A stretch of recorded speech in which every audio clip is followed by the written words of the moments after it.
Chapter 526. Seeing Yili walk out, Feng Zhiyao didn't hide anymore and walked out from under the eaves. These years, Yili more or less saw who Feng Zhiyao's heart was. Looking at Feng Zhiyao's usual carefree appearance, she could only sigh in her heart that the heavens were toying with people. In Yili's view, although Feng Zhiyao was a few years younger than Empress Hua, compared to the sunglasses, Feng Zhiyao was definitely more like a good husband. It was a pity that the two were not fated to be together. Feng Zhiyao heard about Empress Hua's encounter and naturally couldn't calm down. Wang Fei, should we go to Wang Ye's side to take a look?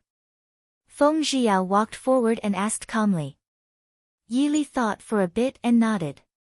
Although she wasn't worried that Mo Xiuyao would be injured, Shu Manlin had transferred hundreds of experts from the sacred ground of southern border. In addition, she had thousands of King City guards under her control. It was still worrying if the result wasn't seen.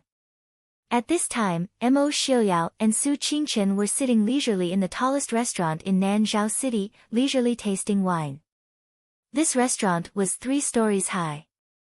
Sitting on the top floor, one could overlook almost any place in the imperial city except for the imperial palace.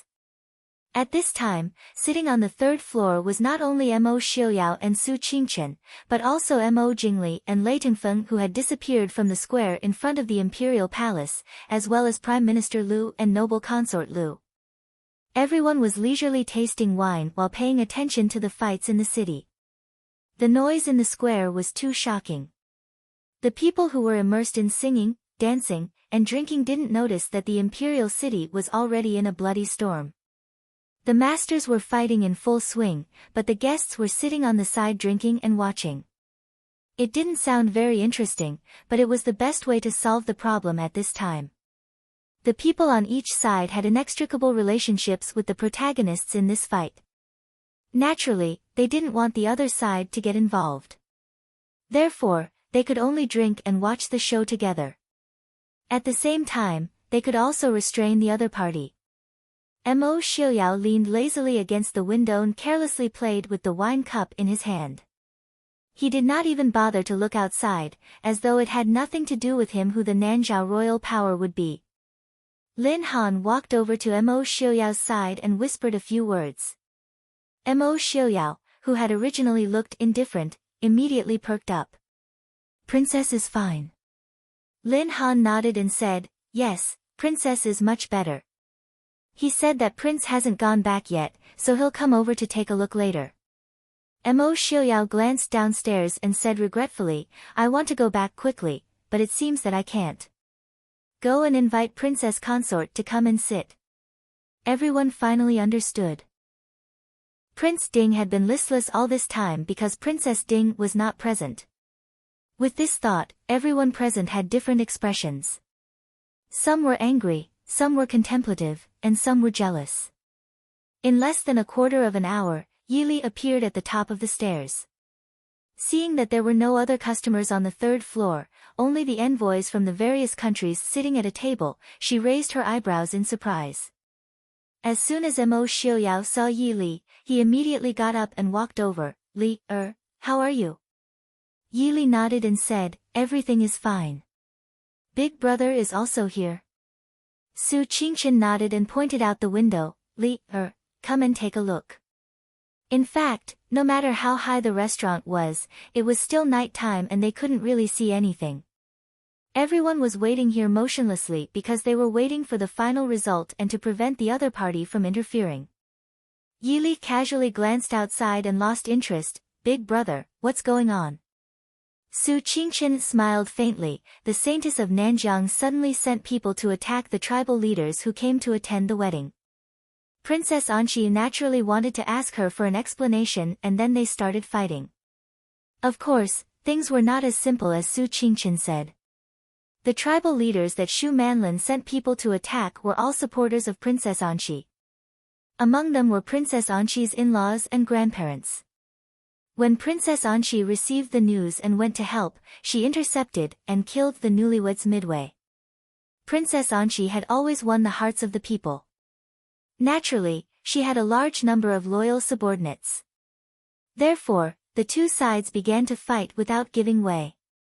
Princess Ding, who do you think will win between Princess Anxi and the Saintess of Nanjiang? Mo Jingli suddenly asked. Everyone immediately looked at Yili. Yili calmly looked at Mo Jingli and saw that he was staring at her with a hint of provocation in his eyes. Yili only found it funny and said calmly, who wins and who loses is up to me. But there is a good saying, the world belongs to the one who wins the hearts of the people. Who is right and who is wrong is the matter of the Nanzhao royal family and the people. It has nothing to do with us outsiders. Princess Anxi had been ruling the country well and had greatly benefited the people. She was not someone who could be easily shaken by Shu Manlin's title as the so-called savior of Nanjiang. As long as Princess Anxi won tonight, her position in Nanzhao would not be easily shaken.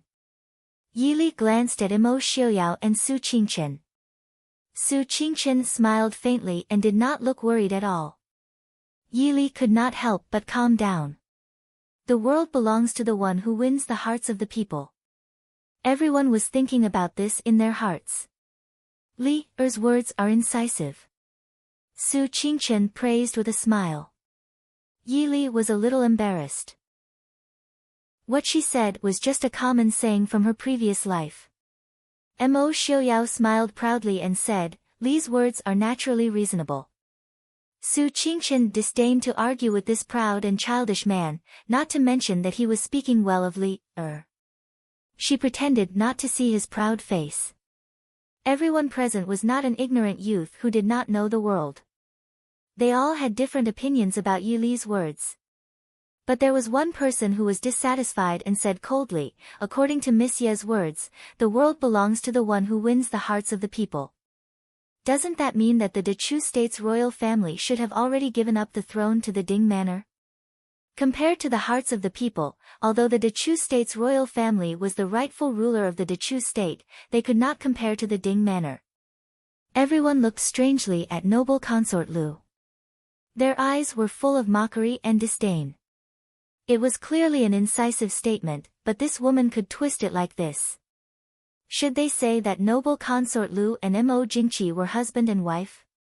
Actually, noble consort Lu knew something was wrong as soon as she said it. She didn't want to say anything. She just saw that Yili's casual words were highly praised by young Master Qingchen. She also saw the surprised and envious eyes of everyone present. She also saw Mo Xiaoyao holding Yili's arm with a proud expression. It was as if he was happier than her being praised. She couldn't help but feel a throbbing pain in her heart. She spat out harsh words without thinking. Yili looked at noble consort Lu calmly and said, Noble consort Lu's words, does it mean that you admit that the current royal family is not what the people want? Since noble consort Lu knows, you should scrupulously abide by the inner curtain and advise the emperor to diligently cultivate his virtue. You shouldn't speculate and talk nonsense here. My Northwestly city has nothing to do with your Dechu state. Even if noble consort Lu feels that Emperor Chu is incompetent and unworthy of the throne and wants to abdicate the throne, it has nothing to do with our prince. Chapter 527. After speaking, her gaze calmly swept across Mo Jingli's face. As expected, she saw Mo Jingli's expression change slightly. Mo Jingli showed a rare smile on his cold face, which made people feel uncomfortable. So noble concubine Lu thinks that my brother doesn't deserve to be the emperor? I didn't know until now that you are such a noble concubine. It's really an eye-opener. What nonsense are you talking about? Noble concubine Lu glared at Mo Jingli. Mo Jingli even respected Mo Jingqi because of his mood these years. How could he be afraid of noble concubine Lu? She sneered, wasn't it noble concubine Lu who said that? Your Highness. Prime Minister Lu looked at his daughter with displeasure. Although he could keep some thoughts to himself, what noble concubine Lu said was too much. It was not the time for them to offend Prince Ding. Obviously, the bottom line of not offending Prince Ding was Princess Ding. Offending Princess Ding was more important than offending Prince Ding. However, his daughter couldn't see the situation clearly. She talked nonsense and challenged Princess Ding's bottom line. Your Highness just made a slip of the tongue. Prince Li, please be careful. Mo Jingli snorted disdainfully. A slip of the tongue. It was not the first time for him to know noble concubine Lu.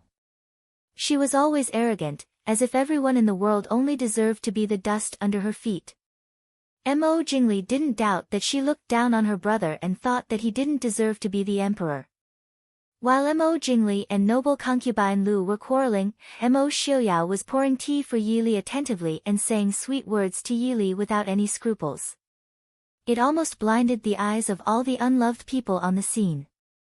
Lei Tengfeng looked at the two of them thoughtfully and said with a smile, Prince Ding and Princess Ding's relationship is really good. It really makes me envious. Even if they had a good relationship, there was no need to show it in public, right? Mo Xiuyao nodded in agreement. As the saying goes, one should marry a virtuous wife. As a man, having a good wife is of utmost importance. For those who were lucky, for example, I married Mr. Li. Those who are unlucky. Mo Xiuyao didn't finish his sentence, but everyone understood what he meant. However, they all had their own choices for the unlucky person. Everyone looked at Yili at the same time. They couldn't help but admit that Mo Xiuyao was indeed lucky. Princess Ding. Princess Ding was not only beautiful and had a natural temperament, but she was also good at governing the country. Nowadays, the most feared Qi Lin in the northwest was trained by Princess Ding. The fourth and fifth sons of the Su family led the people in the north to cultivate wastelands and plant farmland. It was said that it was Princess Ding's idea to bring the originally barren north to a peaceful and happy life. Even without these, just the fact that Ding Wangfei had Su Hongyu and Su Hongyan's two uncles, as well as that fifth brother's cousin, if people knew that the Su family valued Yili this much, it was likely that all the men in the world would fight to marry this beauty. Ever since Mo Xiuyao and Yili got married, Mo Xiuyao, who was originally living in seclusion in the Prince Ding mansion with a crippled leg and a disfigured face, had managed to rule the northwest in just a few years. He was healthy and even had a son. What kind of luck was this? In this process, Mo Xiuyao had only paid the price of a head of white hair. More importantly, ever since his hair turned white, Mo Xiuyao seemed to have become even more dazzling. Even Yili blushed at Mo Xiuyao's shameless words. Her face was as calm as water, but she secretly pinched his waist mercilessly. Mo Xiuyao's face immediately fell. Wife, seeing that the two were getting more and more out of hand, Su Qingchen coughed lightly to remind them that there were still outsiders around. Yili was too lazy to pay attention to Mo Xiuyao's antics.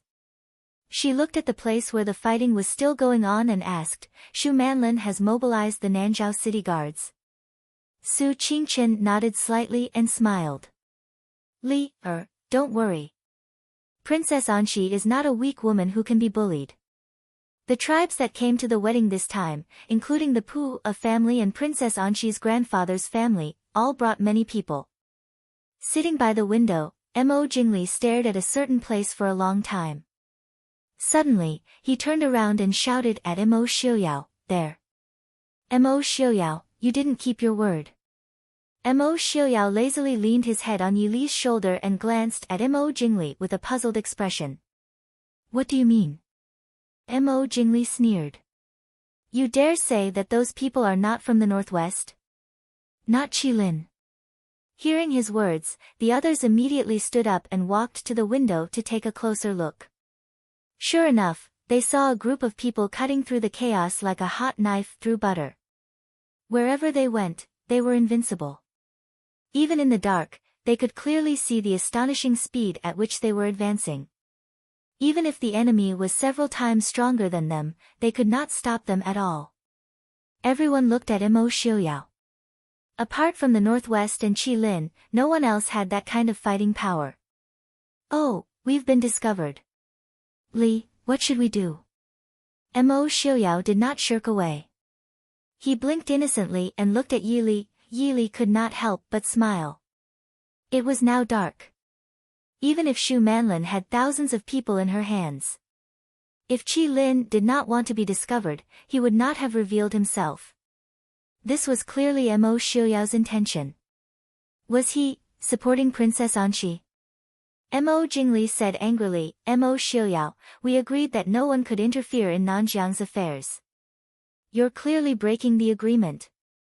Mo Xiuyao scornfully curled his lips. I did break the agreement. What do you want? Bite me? Clearly reading the meaning of Mo Xiuyao's expression, Mo Jingli's facial muscles could not help but twitch. Lei Tengfeng still had some sense. He did not intend to interfere in Nanjiang's affairs. Nanzhao and Xiling shared a large area of land. For many years, there had been friction and they could not be friends. Genom of Gojoseon already had some plans. If he could not break into the Dechu state in the short term, then he would start with Nanzhao. Therefore, it did not matter to him who had Nanzhao in their hands.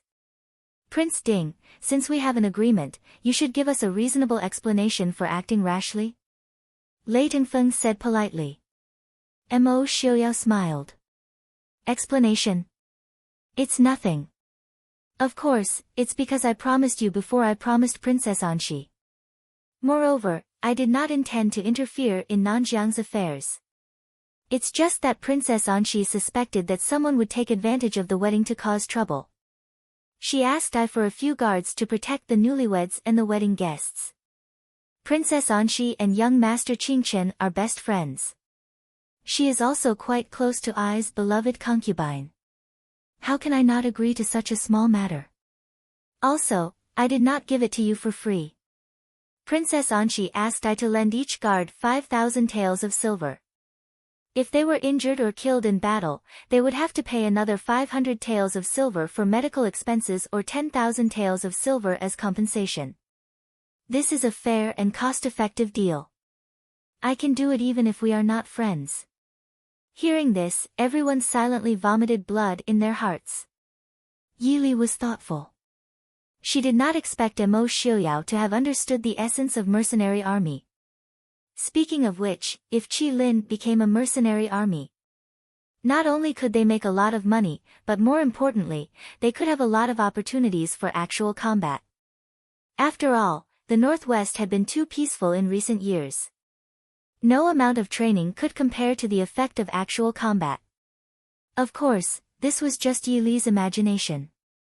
She could not turn the well-trained Qi Lin into a mercenary army. What is Li thinking?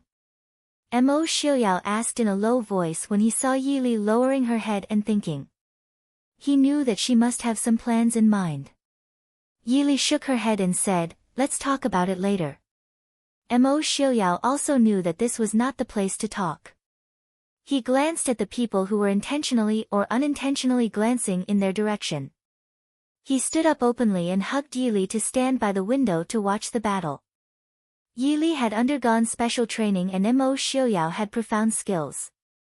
The two of them naturally had better night vision than the people present. Looking at the performance of the Qi Lin in the distance, Yi Li nodded with satisfaction. The 5 years of training were not in vain. The Qi Lin members were basically mature and experienced. They could completely carry out different kinds of missions on their own. Mo Xiuyao pointed in the distance and said, Shu Manlin's people have begun to attack the princess residence. Yi Li frowned and said, at this time, Princess Anxi should not be in the princess residence, right? Mo Xiuyao smiled and said, of course not. Is she waiting to die in the princess residence at this time? Princess Anxi probably did not expect that her father would give the token to Shu Manlin to mobilize the guards in the city. Facing 7,000 to 8,000 soldiers and hundreds of masters, even with Mo Xiuyao's support, Qi Lin could only avoid the attack. It was impossible for them to fight head-on. After all, Mo Xiuyao did not bring many people to Nanjiang. It was impossible for him to mobilize all the forces of the Prince Ding mansion in Nanjiang for Princess Anxi. Li, do you want to guess where Princess Anxi is now? Mo Xiuyao asked cheerfully. Everyone, except Su Qingchen, pricked up their ears to listen to the conversation. Yi Li frowned and stared at the scene outside for a long time before slowly saying, to catch the bandits, first catch the leader. Princess Anshi was not in the princess residence at this time. Naturally, she could not fight in the city. Then they could only go find Shu Manlin. Only by getting the token in Shu Manlin's hand could they stop the killing in the city. The guards in Nanzhao city only listened to the chief and did not recognize the person. Without the token, even the king of Nanzhao might not be able to do anything. Where is Shu Manlin? Mo Xiaoyao looked at Yili with a smile and said, of course she is in the Nanzhao palace. That woman wants to be the king of Nanzhao so badly. If she is not in the palace, where else can she be? Yili frowned slightly. The king of Nanzhao was still in the palace. Although there were people left behind to deal with the aftermath, if they were not careful, they might not be able to find the king of Nanzhao so quickly. However, if Shu Manlin found the king of Nanzhao first, it would not be good for Princess Anshi. Mo Xiaoyao smiled and said, Li, don't worry. It would be good if the king of Nanzhao knows his place. If he still wants to rely on Shu Manlin, I'm afraid he will be in big trouble. Don't forget to stay by Shu Manlin's side. Yili understood. Shu Manlin still had Tan Jiji by her side. He was not someone easy to deal with. If Shu Manlin won, Tan Jiji would never let the king of Nanzhao live. If the king of Nanzhao died, Shu Manlin's position would be unstable. Chapter 528. Yili had fallen asleep in Mo Xiaoyao's arms when Princess Anshi sent someone to invite the distinguished guests into the palace. Although it was a bit depressing that they had to enter the palace to discuss matters instead of going back to rest, no one present would say no. Everyone knew that Princess Anshi was the final winner of this battle. Naturally, everyone present wanted to enter the palace as soon as possible to win more benefits for themselves. Mo Xiaoyao wanted to let Yili go back to rest, but Yili remembered that the king of Nanzhao was still hidden somewhere in the palace, so she decided to enter the palace again. It was still the same hall where the king of Nanzhao had received them, but the people in the hall had changed. Princess Anshi was still wearing her wedding gown with white flowers and blue flowers. However, the gown was stained with dark red blood, which made her look even colder and more murderous under the light. At this time, Princess Anshi was standing in the hall, looking down at Shu Manlin, who was sitting in the middle of the hall in a sorry state. It's so late. It's really rude of me to invite you into the palace. Princess Anshi nodded to Yili, and then apologized to the people who entered the hall. Lei Tengfeng said with a smile, don't be so polite, princess. It happened so suddenly tonight. I'm relieved to see that you and your wife are safe. Pu Ah stood behind Princess Anshi. There were still some bloodstains on his young face. Obviously, both he and Princess Anshi had gone through a tough battle tonight. Princess Anshi said with a smile, thank you for your concern, Crown Prince of Genom King Gojosian. Prime Minister Lu frowned, why didn't the king of Nanzhao come out when such a big thing happened? Princess Anshi also frowned, saying, to be honest, I didn't see my father after returning to the palace. He's sending people to look for him. Shu Manlin, the tokens of the guards of Yunwu City and the guards of the palace are in your hands. Where is my father? Shu Manlin's face darkened. She said coldly, how do I know where he is? Princess Anshi sneered, the tokens are in your hands. How do you not know where my father is? Then how did you get the token? Shu Manlin was stunned, but soon understood what Princess Anshi meant. She wanted to put the blame on her for the disappearance of the king of Nanzhao. Regarding this matter, Shu Manlin was really wronged. She had never thought that she couldn't defeat Princess Anshi with all the masters of the sacred land of Nanjiang and the guards of Yunwu City. Originally, she had hoped to kill Princess Anshi directly. As long as Princess Anshi was dead, her subordinates would be defenseless. Who would have thought that she would be surrounded by a group of extremely powerful guards? Not to mention killing her, she was caught red-handed by Princess Anshi when she broke into the Saint Ladies' Hall. What do you mean? The command medallion was naturally given to me by the king. Shu Manlin said sternly. Princess Anshi wasn't in a hurry. She smiled faintly and said, "Father will give you both the imperial guard token and the guard token of the royal city?" "Are you joking?" Shu Manlin was a little uneasy. Normally, the king of Nanzhao wouldn't give her such an important thing. But this time, she used some special methods to bewitch the king of Nanzhao into giving her the tokens. But no matter how she said it was the king of Nanzhao who gave her the tokens, no one would believe her. Everyone present was a tyrant with great power in their hands. Naturally, they understood the importance of power and military power. As the king of Nanzhao, how could he give such an important thing to a holy maiden so easily? Even if someone believed it, now that she had lost, if the king of Nanzhao didn't appear in time to save her, the truth would become a lie. But, where was the king of Nanzhao now? Of course, Shu Manlin didn't know that when she led most of the guards to besiege Princess Anxi, someone had sneaked into the palace to save the princess. Before leaving, the person had knocked out the king of Nanzhao and hid him. If she knew, she wouldn't have taken so many people with her. So no one in the palace knew the whereabouts of the king of Nanzhao.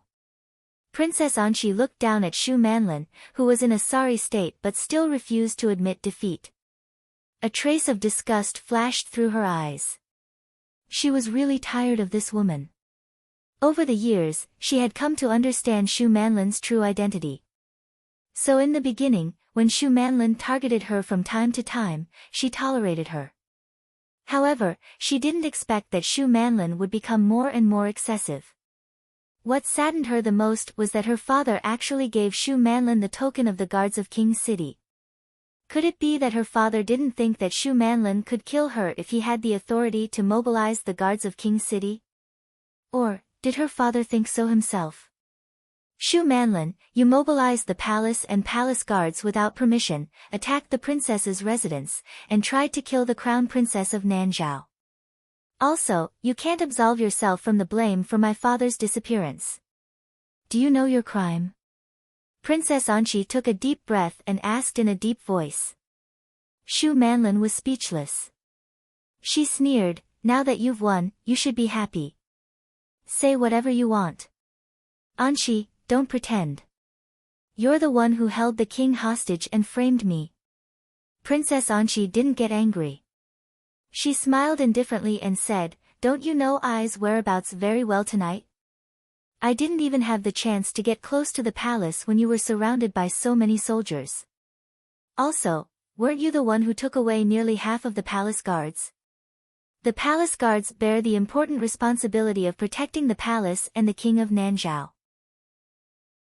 Even during wartime, they can't be taken away at will. Shu Manlin, do you still not know your crime? Shu Manlin knew she couldn't win against Princess Anxi. She was too complacent and careless. Originally, she thought that no matter how capable Princess Anxi was, she couldn't escape from the encirclement of thousands of guards and hundreds of experts. So when she did these things, she didn't think about hiding at all.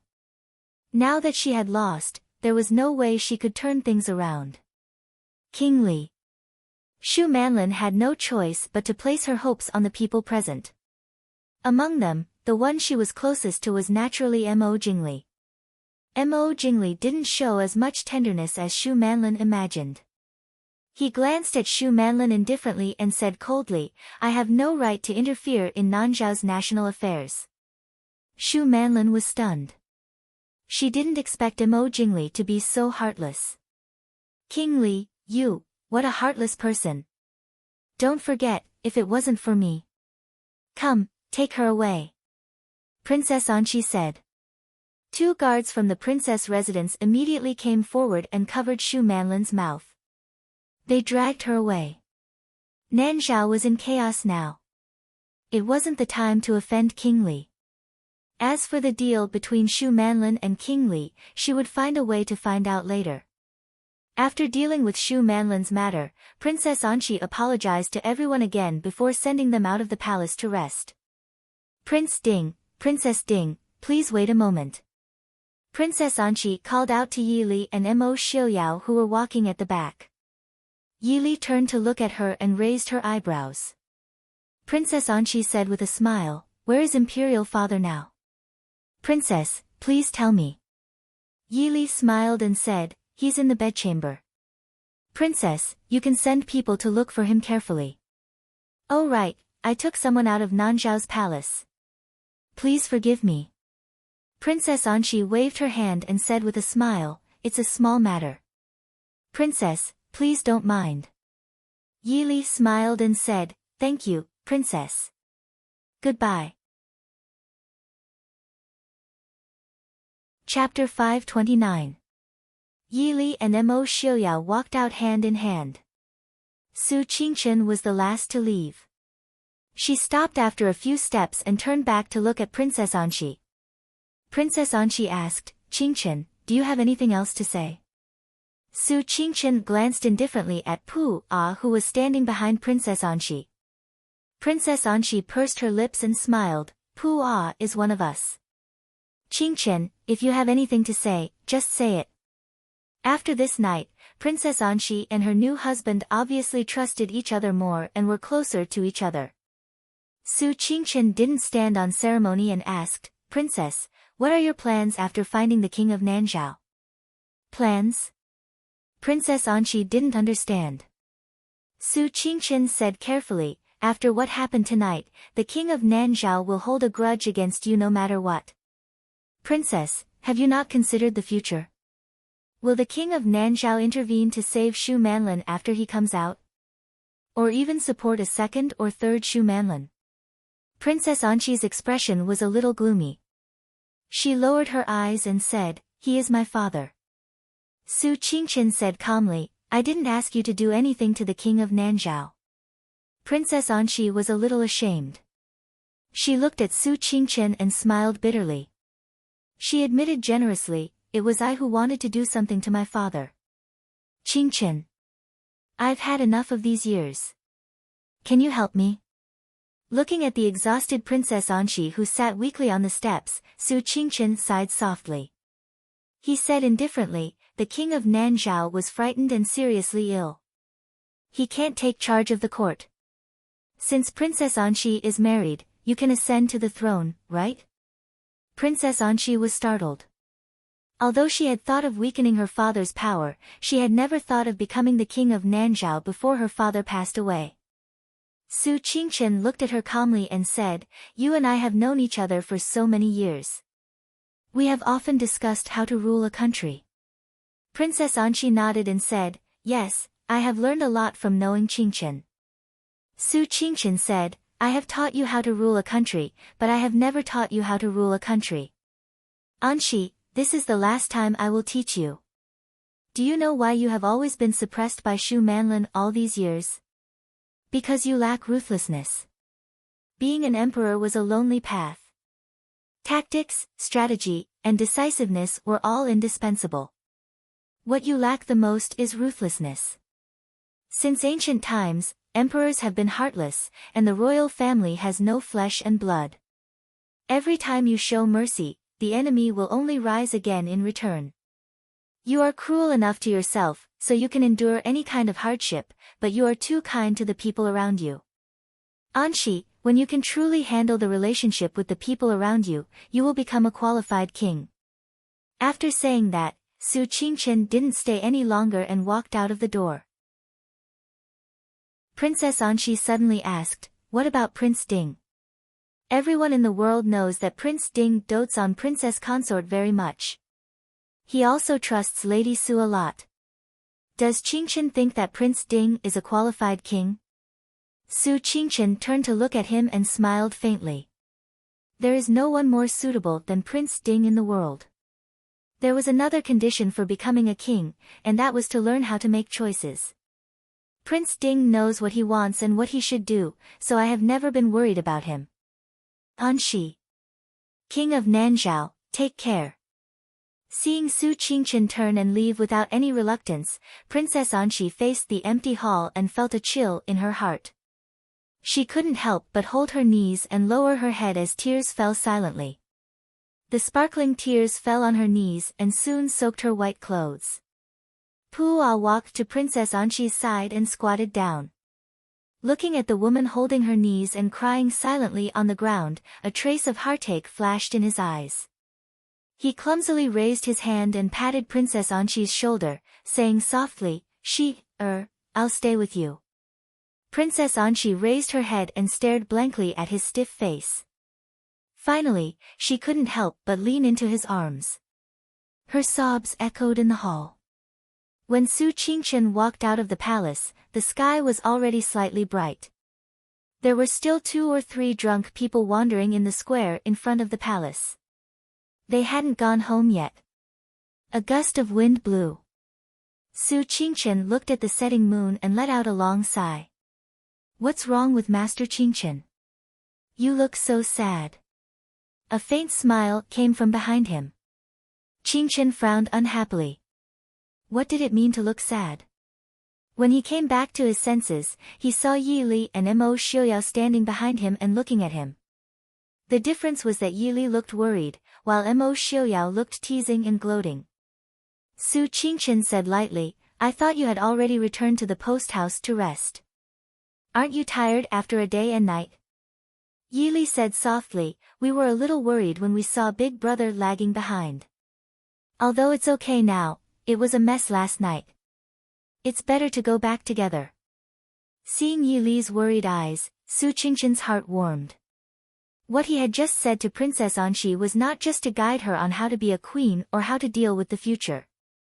It was also to tell her that from now on, their former friendship had become a thing of the past. Even though they both ruled Nanzhao, the status of the king of Nanzhao and the crown princess was completely different. After Princess Anshi ascended the throne, the whole of Nanzhao became a responsibility that she could never get rid of. It was impossible for there to be such a simple friendship between them. Su Qingchen did not have many friends, but he was more like a teacher and a friend to Princess Anshi. Although he was gratified by Princess Anshi's growth, he could not help but feel disappointed that he would lose a close friend. Well, let's go back together. Su Qingchen said with a faint smile. As he walked, he said to Mo Xiuyao, we may need a few more days to return to the northwest. Mo Xiuyao raised his eyebrows and asked, why? Su Qingchen said, to attend Princess Anshi's ascension ceremony. Mo Xiuyao raised his eyebrows and could not help but praise, Master Qingchen, you're a good man. I am tired of looking at the king of Nanzhao. It's not bad to change to Princess Anshi. He was sure that before they left, Princess Anshi had no intention of ascending the throne. It must be Su Qingchen who stayed behind and said something to Princess Anshi.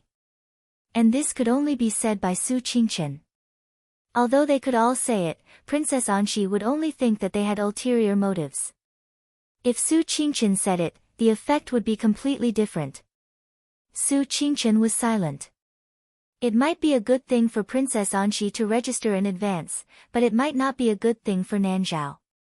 If the king of Nanzhao was left, with Princess Anshi's temperament, what happened last night might happen again. Although the king of Nanzhao was incompetent, there would still be people and tribes loyal to him. And with the help of Tan Jiji, who had not yet returned, Princess Anshi's life might be in danger if they counterattacked. But once Princess Anshi ascended the throne, the tribes might not be convinced in a short time. By then, there would be internal strife in Nanzhao, and West Hill would have the intention of annexing Nanzhao. Su Qingchen closed his eyes. He did not know if Princess Anshi would hate him in the future. But now, West Hill had been dormant for many years, and there were already signs of impatience. Once he joined forces with the northern tribes of Dechu State to set their sights on the northwest, it would be better to give him a chance to test his sword in Nanzhao, and give the northwest more time to prepare and buffer. Brother. Yi Li did not think as much as Su Qingchen. These power struggles were not her forte. But she could sense Su Qingchen's gloominess. Mo Xiuyao looked at Su Qingchen and said, Princess Anshi is in the royal family. Unless she voluntarily gives up, she will never be able to escape these things. Brother, you don't have to blame yourself. Also, thank you.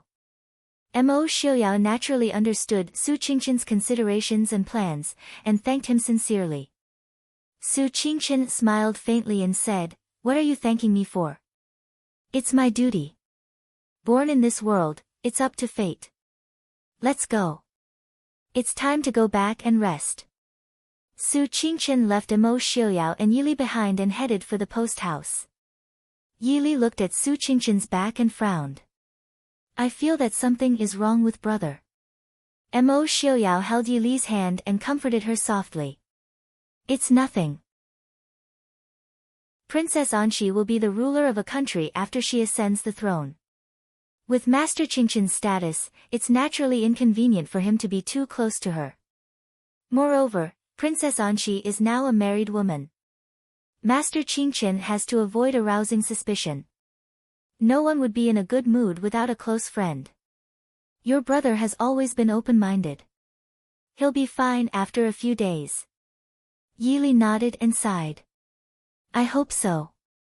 My brother became famous at a young age. There aren't many people who can get along with him. Emo Xiuyao glanced at Su Qingchen who was walking alone in front of them. A sly smile flashed in his eyes. He looked at Yili and said, Yili, speaking of which, we said that we could have fun on our way back. Now we have to stay for Princess Anxi's coronation and go back to take part in your military exercise. It seems that we don't have enough time. Yili blinked. What's Prince's plan? Yili had been familiar with Emo Xiuyao's temperament over the past few years. His words clearly indicated that he already had a plan. Emo Xiuyao smiled with satisfaction. He lowered his head and kissed Yili's lips. You know me best, Yili. We've already attended Princess Anxi's wedding. Why don't we? Yili understood that Emo Xiuyao had no intention of attending the coronation. What do you want? Emo Xiuyao said, your brother's presence is enough for the coronation. Who dares to say that young Master Qingchen's name isn't important enough? Let's travel slowly back to the northwest. What do you think, Yili? Young Master Qingchen was famous all over the world. More importantly, he represented the Su family. Behind the Su family was Princess Ding. Princess Ding was Prince Ding. Su Qingchen's participation in the coronation was enough to show the Northwest's attitude. Yili hesitated. She had to admit that she was a little tempted. She had been busy in the Northwest for the past few years. She had never really had the time to leisurely travel. Will Big Brother agree? Of course.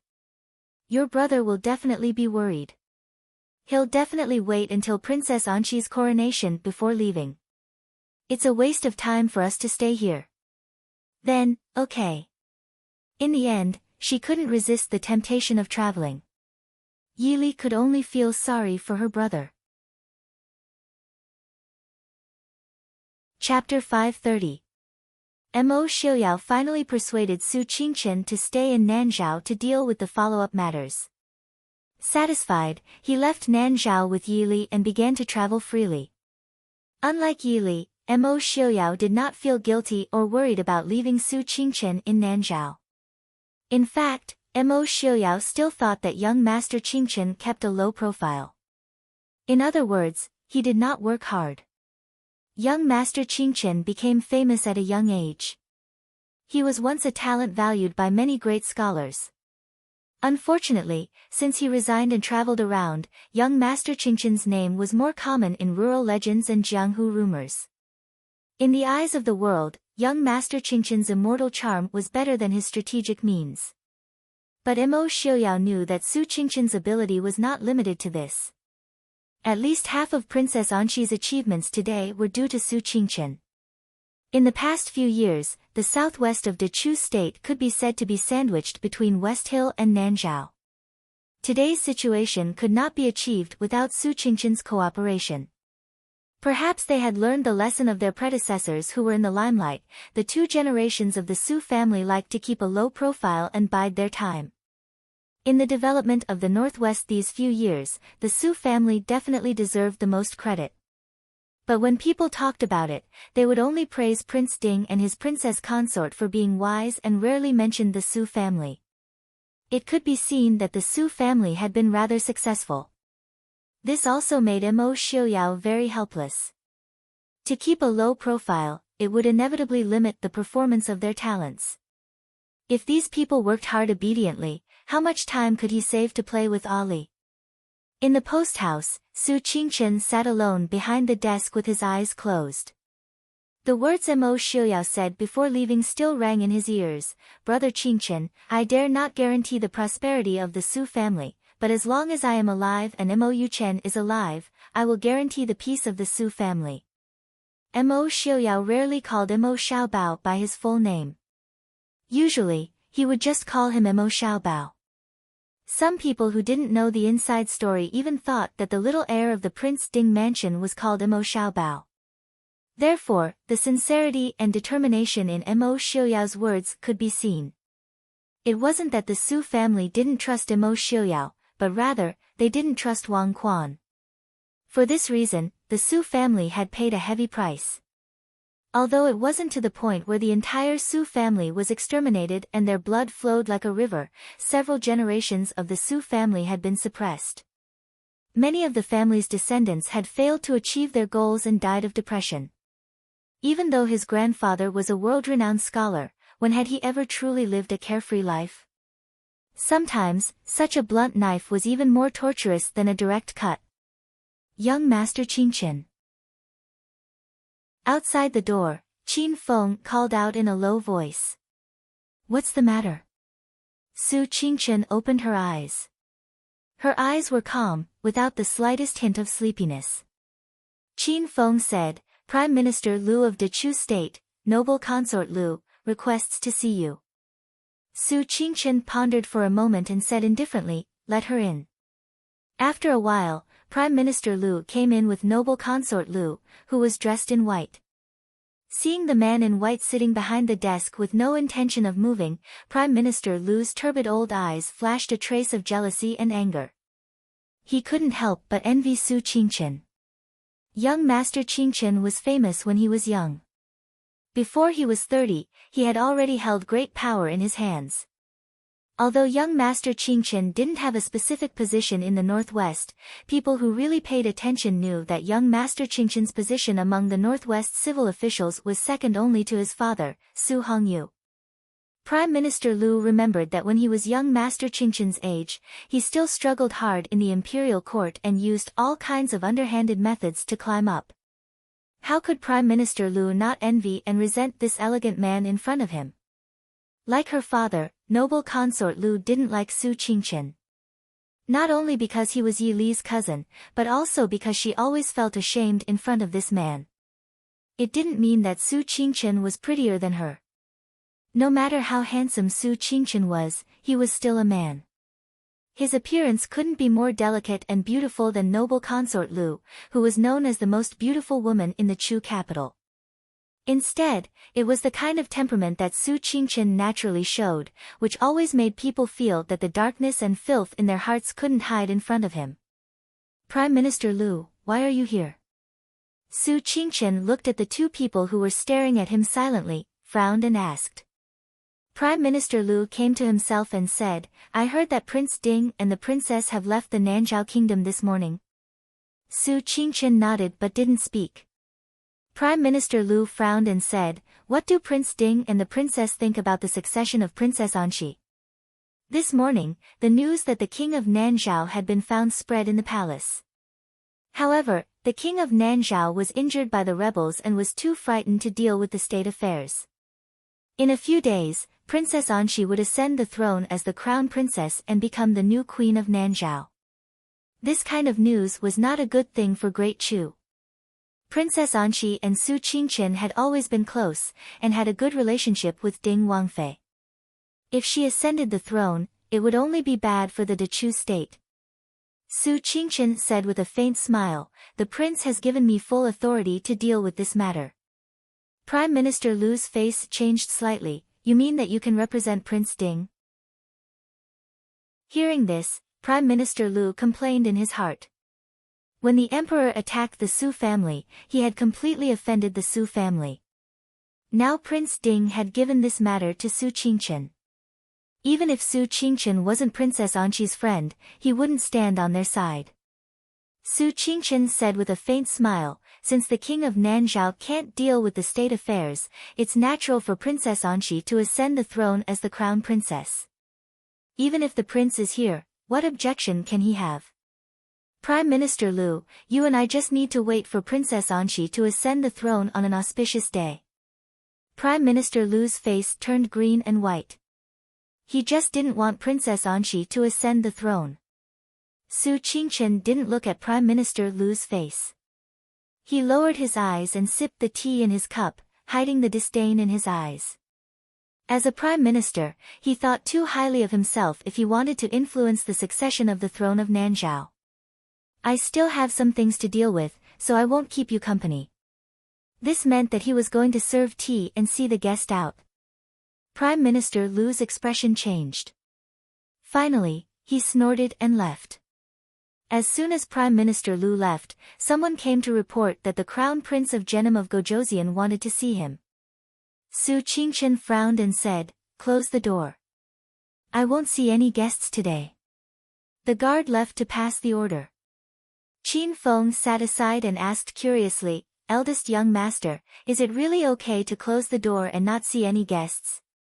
Su Qingchen said with a smile, "What's the problem? It's just a matter of talking about those things. When Princess Anxi ascends the throne, they will have nothing to say." Even if people didn't want Princess Anxi, who had a good relationship with the Northwest, to ascend the throne, these people were all envoys, and there were no more than 100 people at most. Could it be that they had the ability to stop it? Su Qingchen picked up the pen and wrote a few lines.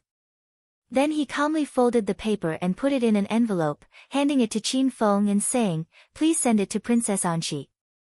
Qin Feng didn't ask more. He took the letter and turned to go out at once. An hour later, Su Qingchen's letter was unfolded on Princess Anxi's table. The elegant handwriting was full of hidden sharpness and murderous intent. "If you don't make up your mind, you'll be in trouble instead. In the way of the king, those who follow will prosper and those who oppose will die." Chapter 531. After looking at the letter for a long time, Princess Anxi asked, "Where is Shu Manlin?" The guard beside her replied, "Princess, she is locked up in the dungeon." Princess Anxi was silent for a moment and said, "Send her on her way. Send the tribal leaders who helped Shu Manlin on her way as well." "Yes, Princess." No matter how bloody the Nanzhao kingdom was, Yi Li and Mo Xiuyao were enjoying a rare moment of relaxation. They did not bring any guards with them. They left Qin Feng, Zhuo Jing, and Feng San in Nanzhao to assist Su Qingchen. They only rode a wild horse that Mo Xiuyao had just tamed. With some luggage, they left the Nanzhao kingdom and headed towards the northwest. In order not to be disturbed along the way, Mo Xiuyao specially dyed his white hair, which he had been used to for several years, to black hair. After changing into ordinary clothes, the two of them really looked like a pair of immortal couples walking in the pugilistic world. Just when everyone thought that Prince Ding and Princess Ding would definitely rush back to the northwest, Mo Xiuyao leisurely took Yi Li through the northwest border of Nanzhao and entered the West Hill. Hundreds of years ago, the West Hill and the Dechu state were one. So even after hundreds of years, the language and customs of the people of the two countries did not change much. Mo Xiuyao and Yi Li just disguised themselves and sneaked into the West Hill border. They did not arouse any suspicion along the way. The two of them were important figures that involved the entire Northwest. Usually, no matter where they went, they were surrounded by attendants. When had they ever been at ease? This time, the two of them did not bring any guards. They traveled in light carriages and toured the mountains and rivers.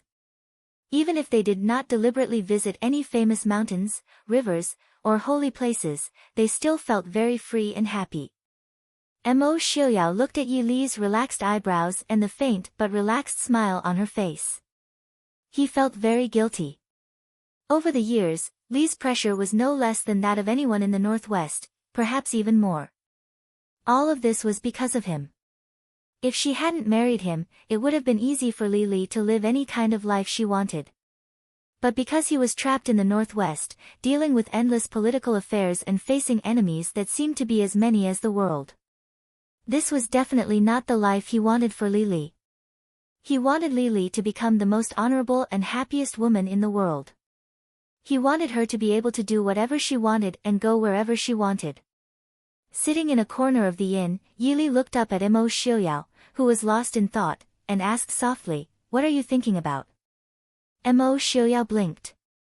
He looked at Yili and whispered, "Lily, do you like your current life?" Yili raised her eyebrows and nodded, "It's not bad." Seeing Mo Xiaoyao's apologetic expression, Yili smiled faintly and said, "It's good to have time to go sightseeing. But if you want me to travel the world all day like Big Brother, I can't stand it." Yili was not lying. She was not a romantic scholar like Su Qingchen, who was deeply attached to mountains and rivers. Sightseeing was a way for her to relax, not to live a normal life. It was easier for her to live a normal life. In essence, Yili felt that she was a very tacky person. Even if she wanted to travel the world, Yili felt that it should be done when she was at least 40 or 50 years old. Basically, being a special forces soldier was a career that required hard work. So when she was young, she should do the things that young people did. Otherwise, what would she do when she was old? Just stare at each other in a daze? I thought that Lily liked to live a leisurely life. The busy life these past few years isn't what Lily wants, right? Mo Xiaoyao asked. Yili was silent for a moment and said, "We've discussed this before. I thought you already understood what I meant. I don't like to fight for power. It's best to live a peaceful life. But in this world, unless I live in seclusion, it won't be easy to live a happy life, right? Moreover, I'm not alone. Even if it wasn't for you, I would still have a husband and children. If my husband wasn't Prince Ding and my son wasn't Prince Ding's heir, then would he still be as safe and carefree as he is now? He might get bullied by others because of his status, and I can't protect him all the time. In addition, compared to retreating to the backyard without freedom, I prefer to walk freely in the open. If you want something, you naturally have to give something. Compared to the freedom I have now, being a bit busy isn't unacceptable, right?" Mo Xiaoyao looked seriously at Yili and said, "No matter what Lily thinks, I hope that Li doesn't have to worry about anything. As long as it's something that Li wants, there will be someone who will bring the best in the world to Li. But I can't do it." Yili helplessly lifted Mo Xiaoyao's face. She saw the sincerity, guilt, helplessness, and grievance in those handsome eyes. She couldn't help but smile and say, "You mean that you want to create a cage made of gold and precious stones to lock me in? Then I'll eat dragon liver and phoenix marrow, wear gold and silver thread, and even use immortal dew to rinse my mouth." "Xiaoyao, this isn't what I want. What I want is that no matter where you want to go, no matter how high you want to go, you and I will be able to walk side by side. Do you understand? Anything else?" Mo Xiaoyao looked at her, as if he was waiting for her to ask for more. Li's request was too difficult for many people, but for Mo Xiaoyao, it was too simple. He wanted to give Li the best, everything that she wanted. Even if he didn't have it now, he would get it in the future, and he would steal it for her. Yili tilted her head to look at him. After a while, she smiled and said, "Also, if there is a second woman on this road, don't blame me for kicking you down. There will never be a second Li in this world." Mo Xiaoyao said with a soft sigh. There was only one Li, so there would never be a second woman on their road. After comforting a certain someone who was throwing a tantrum, Yili added some of Mo Xiaoyao's favorite vegetables and put them in his bowl, indicating that he should eat. The main hall of the inn was not a good place to talk. Fortunately, the inn was open for business, and there were not many people in the main hall. The two of them sat in the corner, and no one noticed their interaction. While eating, the two of them discussed the journey ahead. A large group of people walked in from the entrance of the inn, each of them carrying a weapon. Just by looking at their clothes, one could tell that they were not ordinary people. The innkeeper quickly went up to greet them, and the main hall became lively. Yi Li frowned and said in a low voice, "Why are there so many Jianghu people in this place?" This was only a small, unknown city in Xiling, and it was rare to see Jianghu people here. Not to mention coming in such a large group like this. Mo Xiuyao muttered to himself, and looked at those people for a while before saying, "Speaking of which, this year seems to be the martial arts convention that is held every 9 years. Martial arts convention? To choose the chief of the martial arts world." Speaking of the martial arts convention, Yi Li's first impression was to become the chief of the martial arts world.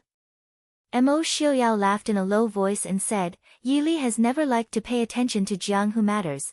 Where did you hear it from?" "What chief of the martial arts world? The Jianghu is all about the sects and clans. Who would listen to who?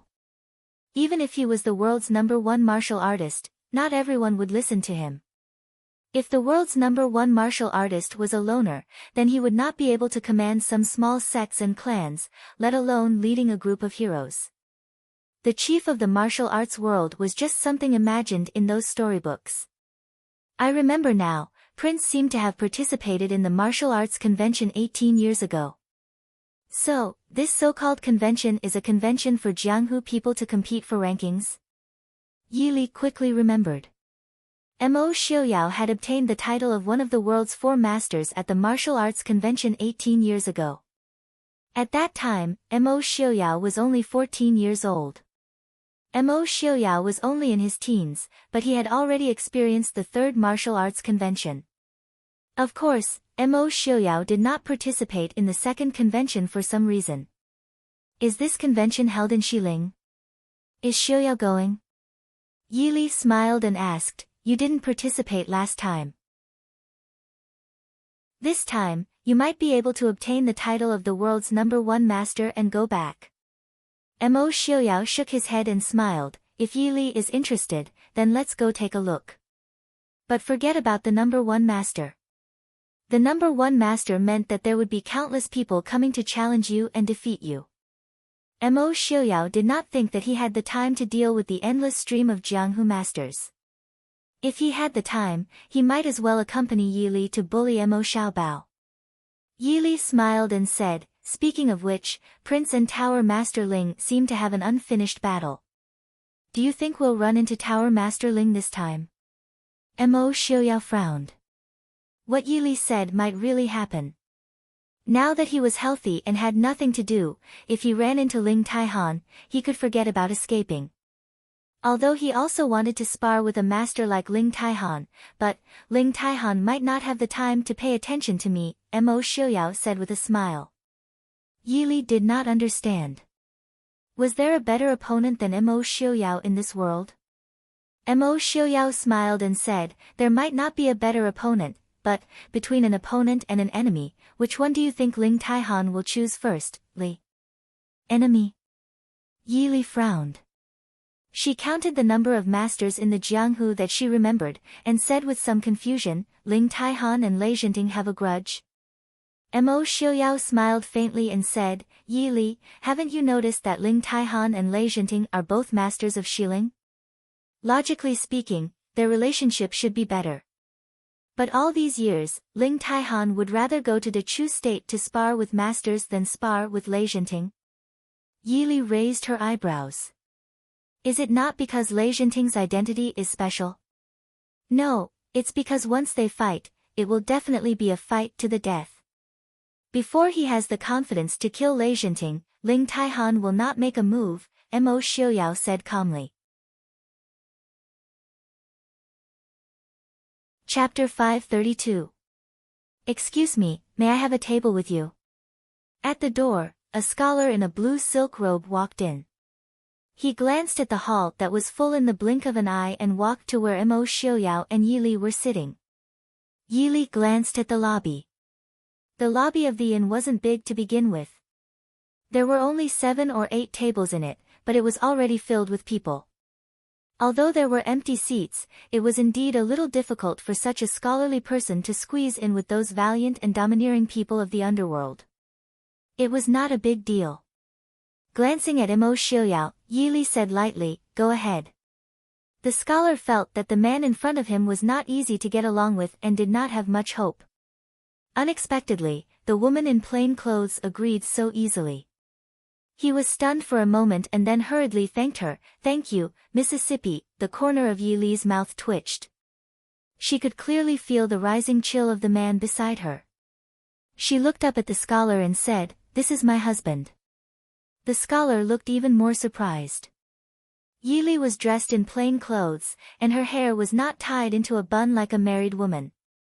Her hair was casually tied up with a silver ribbon.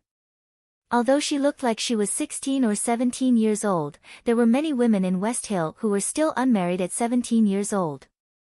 He thought that they were a pair of brother and sister traveling together. He did not expect them to be a couple. "I'm really sorry, madam. What's your name?" Mo Xiaoyao looked up at him and frowned slightly. After a while, he said lightly, "Yi." In just a moment, the awkwardness and guilt on the scholar's face had completely disappeared. He looked at the two of them as if they were old friends who had known each other for many years. "Brother Yi and madam are also here to participate in this year's martial arts assembly?" Mo Xiaoyao said calmly, "It's not really a participation. We're just here to have fun." The scholar clapped his hands and smiled. "That's great. I also want to have fun. Why don't we go together?" "That's right. I am Ren Qining." This time, Yi Li did not answer. She was indeed not familiar with Jianghu. Other than a few truly famous masters, she did not know of any other strange people. But at least he could see that Ren Qining was definitely not an ordinary scholar. Xiling was different from the Dechu state. Xiling was not a place filled with Confucian scholars. It was strange for a scholar to appear in such a place. Moreover, he had dragged them to the martial arts convention to join in the fun. Mo Xiaoyao put down his chopsticks and saw that Yi Li had finished eating. He stood up and pulled Yi Li away. He said indifferently, "No need. We don't like to be disturbed by outsiders."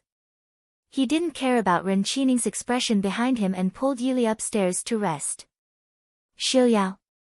In the afternoon, in the inn, Yi Li sat by the half-open window and read a travel book. The warm sunlight shone on her body, making her feel lazy and not want to move. Being hugged from behind, Yi Li put down her book and looked sideways at the man behind her. Mo Xiaoyao stood behind Yi Li and leisurely looked at the people coming and going on the street below. Yi Li thought for a moment and asked, "That Ren Qining is probably not an ordinary person." Mo Xiaoyao lowered his head and gently tidied up the messy hair by her ear. He said softly, "He is indeed not simple. But don't worry. There are always strange people in Jianghu. Yi Li should just go and watch the fun." Yi Li asked curiously, "How is Ren Qining's martial arts?" Yi Li could only see that Ren Qining was not a weak scholar without the strength to truss a chicken, but she could not see the depth of his martial arts. This proved that Ren Qining was better than her in terms of martial arts. Mo Xiaoyao frowned. He thought for a moment and said, "In Jianghu, he can at least be ranked in the top 10. Maybe even the top 5. I can't see which family he is from." In the end, Mo Xiaoyao was not a person of Jianghu. When Mo Xiaoyao was 14 years old, he shocked the world with his sword and became one of the 4 masters. After that, he spent most of his time and energy on the battlefield. He only knew the general situation of Jianghu. Yi Li helplessly smiled bitterly and said, "What good luck. Just going out for a walk and we can meet such an expert." Letting Yi Li lean on his body, Mo Xiaoyao looked at her and said with a smile, "Don't mind him. If we ruin the fun for such a small matter, we might as well not go to the martial arts convention. You're not afraid that someone else will take the title of the 4 masters?" Yi Li asked with a smile. Mo Xiaoyao disdainfully snorted and said, "Even if the title of the top 10 masters is taken by someone else, it doesn't change the fact that I's martial arts are higher than theirs. Not to mention, how many people in this world need I to personally take care of them? Whether I am an expert or not is just a matter of playing around when I was young." Yili leaned on his chest and sighed. Her heart was filled with sorrow and amusement. The title of an expert that the people of Jianghu scrambled for was nothing more than a joke in Mo Xiuyao's eyes. She did not know what kind of expression those martial arts experts would have if they knew. I haven't seen the martial arts convention yet. Let's go see what it's like. Yili turned around and said. Okay, we'll go wherever Li wants to go. Mo Xiuyao replied. The martial arts convention naturally would not be held in this unknown small town. However, the location was not too far from this small town. It was 200 li away from the small town.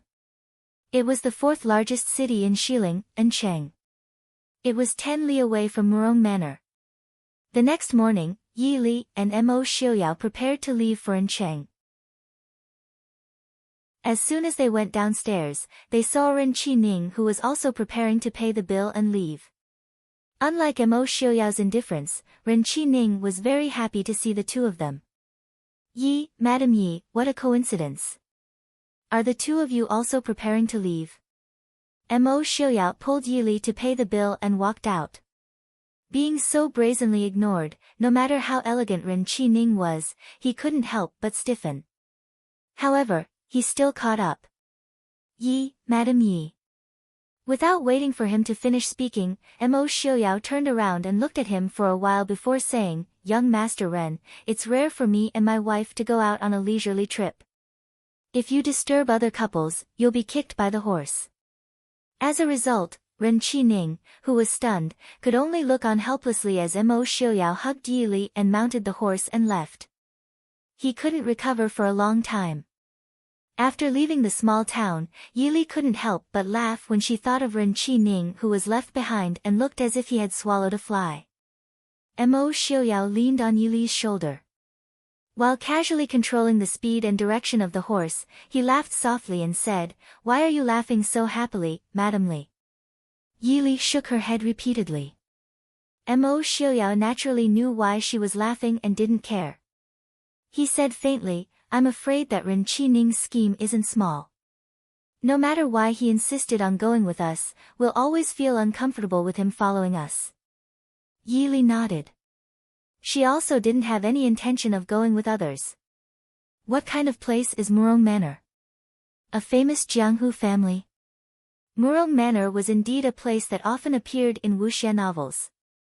Every time, it was something like Jianghu's 8 great aristocratic families and so on. If she knew that she was going to get involved in Jianghu, she would have read all the reports about Jianghu from the dark department. Chapter 533. Mo Xiuyao said, The Murong Manor is not a famous family in Jianghu. It is the richest family in the world. Huh? Yi Li was a bit surprised. The richest family in the world. Yi Li had seen rich people before. Feng Zhiyao's Feng family was one of the 4 richest families in Dechu state, but they did not dare to call themselves the richest family in the world. Then how rich was the Murong family? How does it compare to the Feng family? Mo Xiuyao said, even 5 Feng families may not be able to compare to the Murong family's wealth. Even though she was mentally prepared, Yi Li was still a bit shocked.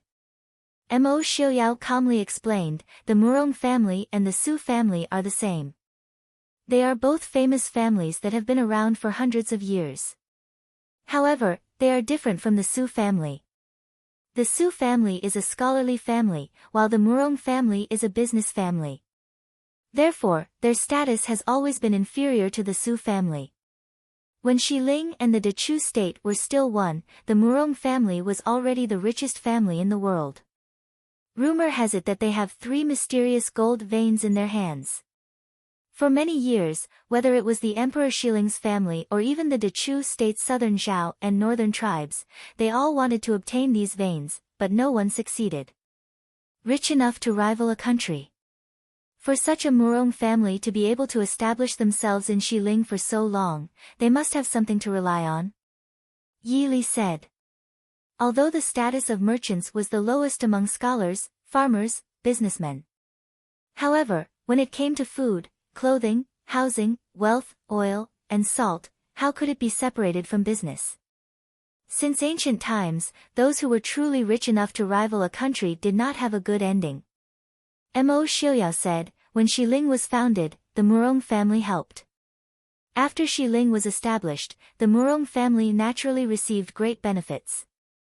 Xiling's business has always been less prosperous than the Dechu state. One of the reasons is that the Murong family controls nearly 60% of Xiling's shops. Yili nodded.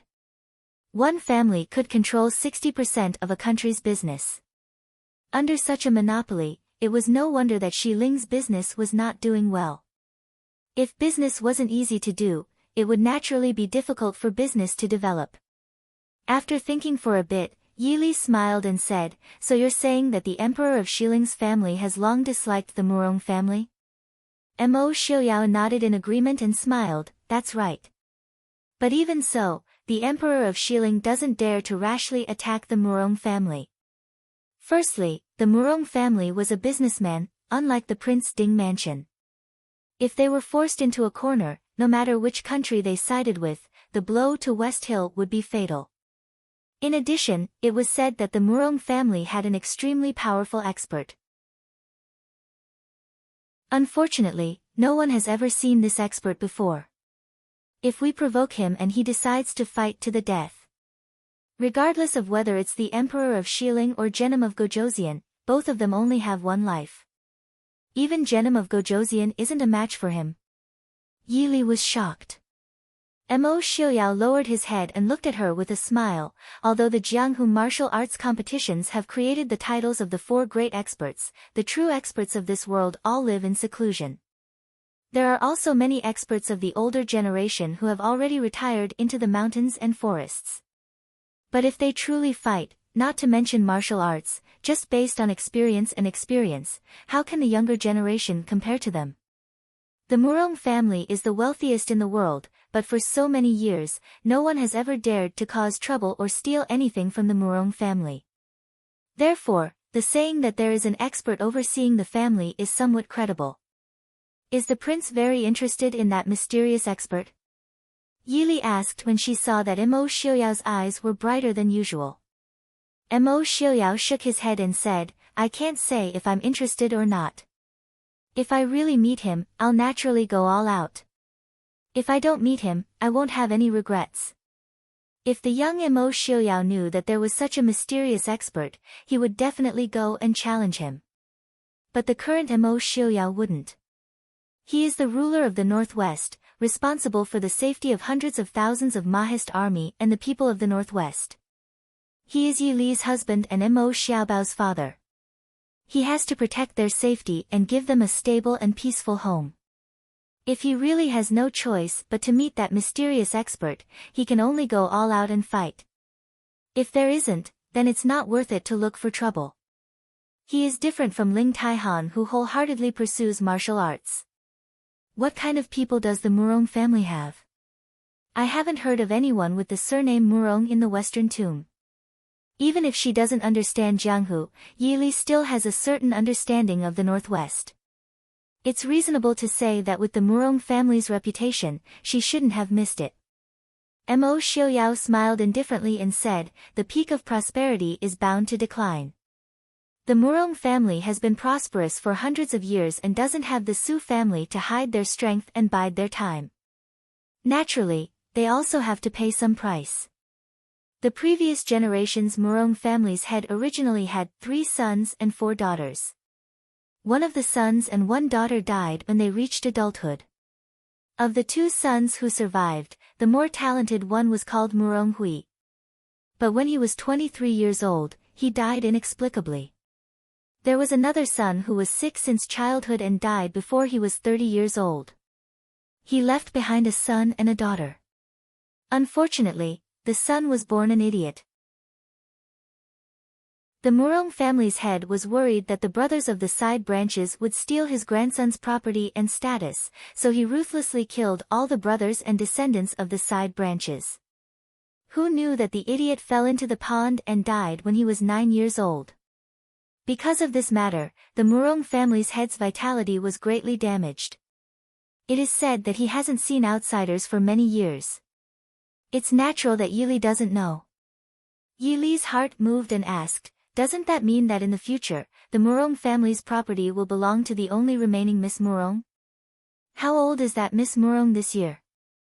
Mo Xiaoyao was startled. He thought for a moment and said, it is said that the Murong family's head's granddaughter was 3 years younger than the idiot who died prematurely. She should be 17 or 18 years old this year. Yili pursed her lips and smiled. She turned her head to look at Mo Xiaoyao and said with a smile, I don't know why do I feel that this martial arts convention has something to do with that Miss Murong? Mo Xiaoyao lowered his head and leaned against Yili's forehead. He laughed in a low voice, even if it has something to do with her, it has nothing to do with us. What Yili says, isn't that right? Yili blinked her eyes and said, the Murong family's wealth is comparable to that of a country. Prince, are you really not moved? Mo Xiaoyao helplessly sighed and said, there is no other way. Who told I to marry a princess who, although not as rich as a country, is more precious than a mountain of gold and the Milky Way? Therefore, I don't have the life to touch the Murong family's wealth. Yili narrowed her eyes and looked at him. She wanted to make an angry appearance, but she couldn't help but want to laugh. Prince, are you very regretful? Mo Xiaoyao shook his head, Yili and gold cannot have both. I will only give up gold and marry Yili. According to what Yili said, if it is really like this, then this year's martial arts convention will be very lively. Let's quickly go and see the excitement. But, if the Murong family really wants to choose a husband for their granddaughter, why would they choose the martial arts convention? Most influential and famous people wouldn't go there, right? Could it be that the Murong family only wants to choose a person with strong martial arts? Who knows? Won't we know once we go and see? The wild horse caught from Nanzhao was not inferior to a precious treasure horse. It only took them half a day to travel 200 li. Mo Xiaoyao and Yili directly entered An City. An City was the 4th largest city in Xiling. The two naturally did not have to suffer and found the best inn in the city to stay. This year's martial arts convention was indeed different from the previous ones. Although it was not time yet, the various inns in the city were already full of people. Not only were there Jianghu people, there were also many rich merchants and even influential people. The best rooms in the inn that Yili and Mo Xiaoyao stayed in were all full. The two of them could only stay in the second-rate earth room. Chapter 534. Originally, with Mo Xiaoyao's status, he didn't need to squeeze into an inn with other people. Yili and Mo Xiaoyao had been sightseeing for more than a month, and they had only taken remote paths, so they didn't know that the Murong family had already sent out invitations to all the heroes in the world to participate in the martial arts convention. As Prince Ding, Mo Xiaoyao was naturally among them, and the invitations were sent to Li City in the northwest. Everyone who received the invitations had their accommodations arranged by the Murong family. For this reason, the Murong family had specially set aside a courtyard for these heroes to temporarily stay in. Mo Xiaoyao had no intention of participating in this martial arts convention, so he naturally wouldn't reveal his identity and go to the Murong family. He could only bring Yili to stay in an inn. An City's Qing Yuan Inn was one of the best inns in the entire An City. Those who could stay here were naturally rich and powerful, and there were also some outstanding disciples of famous sects in Jianghu. Yili curiously looked at the well-dressed travelers coming and going. She tilted her head and asked Mo Xiaoyao, who was leisurely drinking tea, is every martial arts convention this formal? Mo Xiaoyao curled his lips and said, how is that possible? Most of the time, it's just a few experts from the previous convention who have arranged a place to compete. Once the news is released, the people of Jianghu will naturally go and join in the fun. The convention I went to was an exception. Ling Taihan went to challenge Genom of Gojoseon. I just happened to be playing nearby and went to join in the fun. I accidentally got into a fight. Speaking of which, the only person who actually participated in that convention was Mu Qingsong. The so-called martial arts convention was actually so casual. Yili felt a bit disillusioned. However, this also proved how attractive the Murong family was to the world. Downstairs, a few young and handsome youths disagreed and started fighting. Downstairs was suddenly in chaos. Yili coldly looked at the people below as they fought back and forth, wanting to kill each other. She didn't have the slightest intention of interfering. Not long after, the victor was decided. The loser's hand strength was severed, and he would never be able to practice the sword again. The winner was naturally proud of himself. He laughed contemptuously and said, "You should take a look at yourself. How dare you covet Miss Murong?" His words immediately made it clear that these people were not here for the so-called martial arts assembly, but for Lady Murong, or rather, for the Murong family. Before he could finish being complacent, a hidden weapon shot out of nowhere and hit his chest. The youth who was still complacent a moment ago immediately fell to the ground. Who would release such an idiot to harm others and themselves? Yili frowned and said softly. The fight below was started by the youth who had been hit by the hidden weapon. He had crippled the other's hand, but he had also lost his life. That is Sun Jianhui, the eldest son of the famous Sun family of Dechu State. A refined and smiling voice sounded from behind. Yili turned around and saw Ren Qining smiling as he stood at the top of the stairs looking at the two people through the window. Meeting Ren Qining again at the same inn, Yili wasn't too surprised. However, this also proved that this young Master Ren wasn't as harmless as he appeared to be. His family background was definitely not ordinary.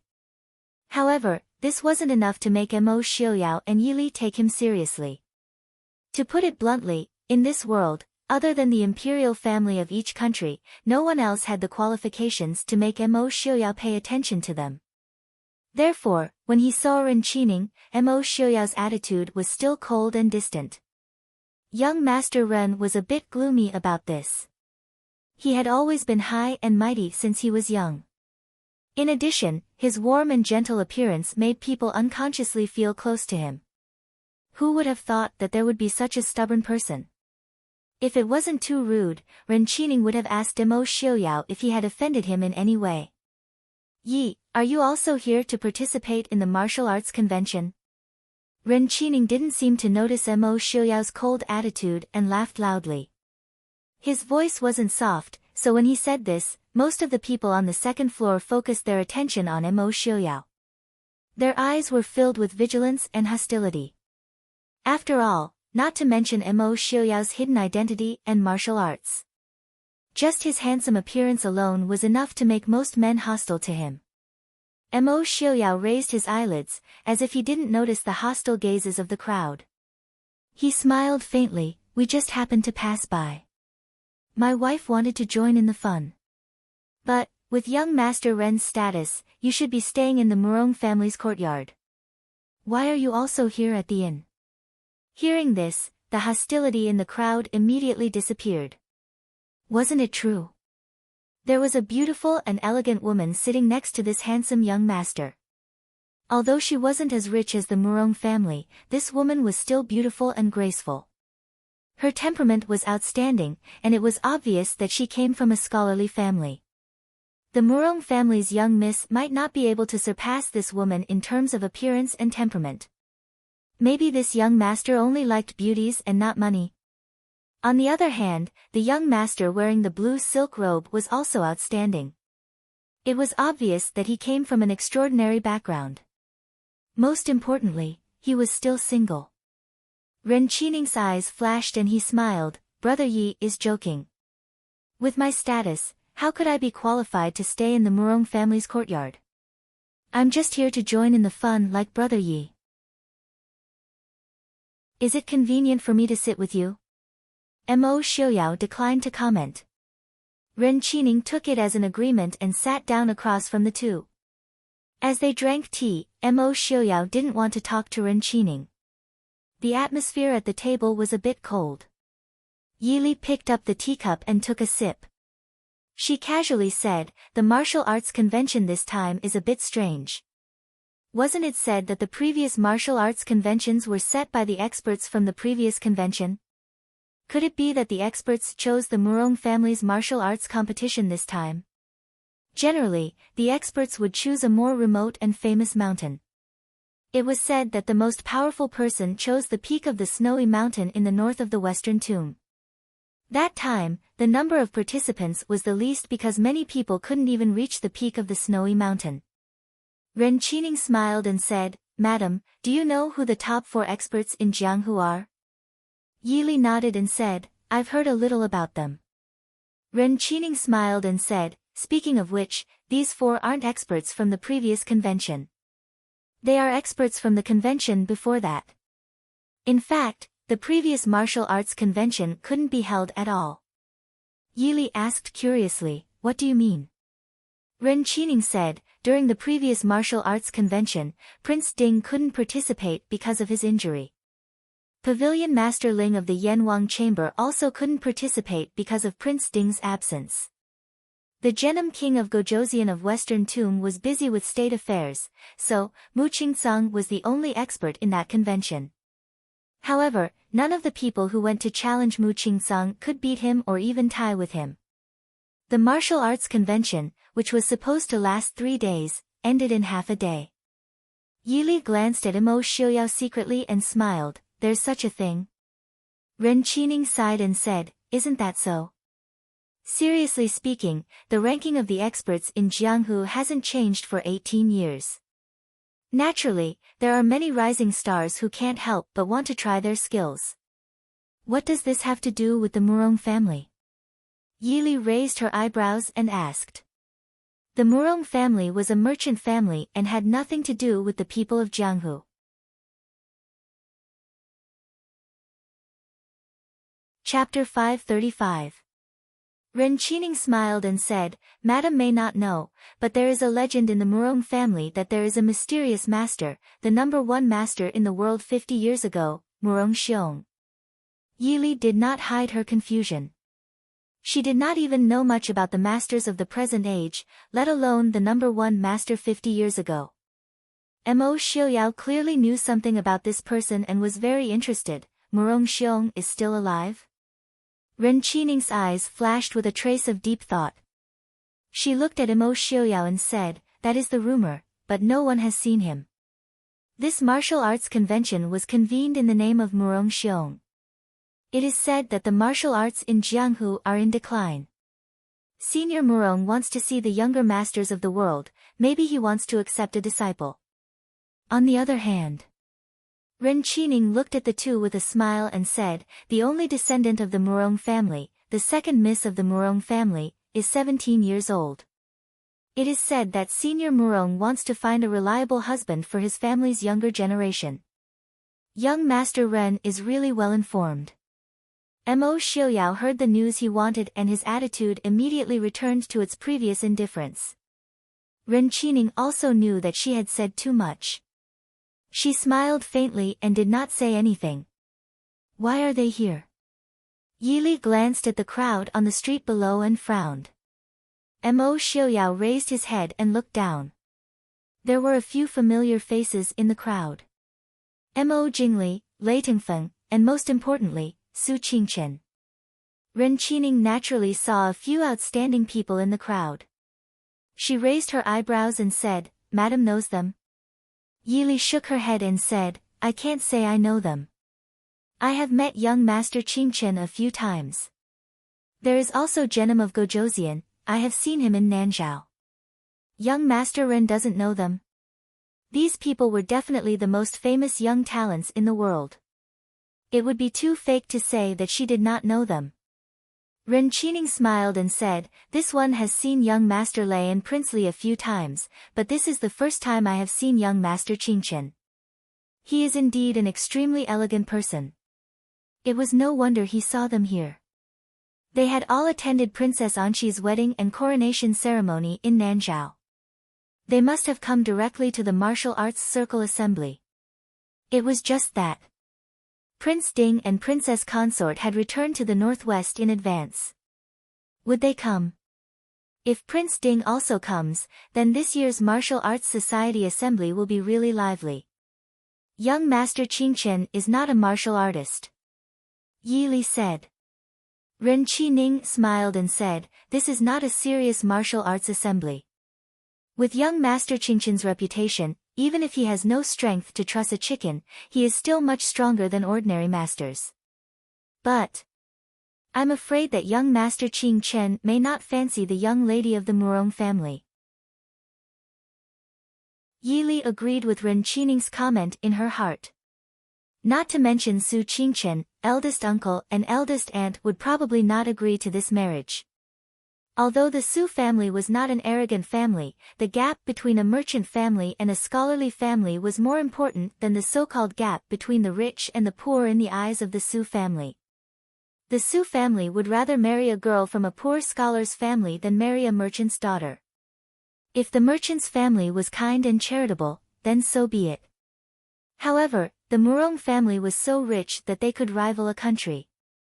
It could be said that they monopolized half of Xiling's commerce. Thus, the Su family did not fancy them at all.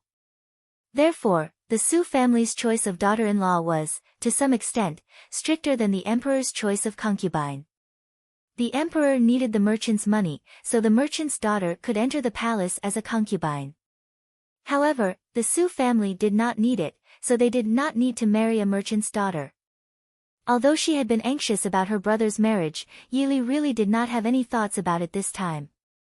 Late at night, Su Qingqian sat alone in the side room of the inn and drank tea. Although he had also received an invitation from the Murong family, Su Qingqian did not stay in the courtyard prepared by the Murong family like Mo Jingli and Lei Tengfeng. Instead, he found a good inn in an city to stay. A slight sound came from the window. Mo Xiuyao turned his head to look at the window and said with a smile, "You are indeed here." Yili and Mo Xiuyao stood in front of the window and looked at Su Qingqian, who seemed to have been waiting for them to come. They smiled and said, "Big brother, you have worked hard these days." Su Qingqian casually drank tea and said with a faint smile, "Li knows that big brother has worked hard." When she was running away with the prince, she was very straightforward. Yili looked apologetically at Su Qingqian. She had nothing to say. Mo Xiuyao could not bear for his beloved wife to be wronged. He pulled Yili over to sit across from Su Qingqian and said, "The matter of Nanzhao is not difficult for you. Besides, if we were here, it would be more inconvenient for you to deal with it." Su Qingqian smiled faintly and picked up the teapot to pour a cup of tea for Yili and Mo Xiuyao. Yili let out a sigh of relief. Big brother was not angry. Su Qingqian looked at Mo Xiuyao with a faint smile and said, "Speaking of which, Prince really has trouble coming to him wherever he goes. Isn't this a sightseeing trip? How did you come to the martial arts convention?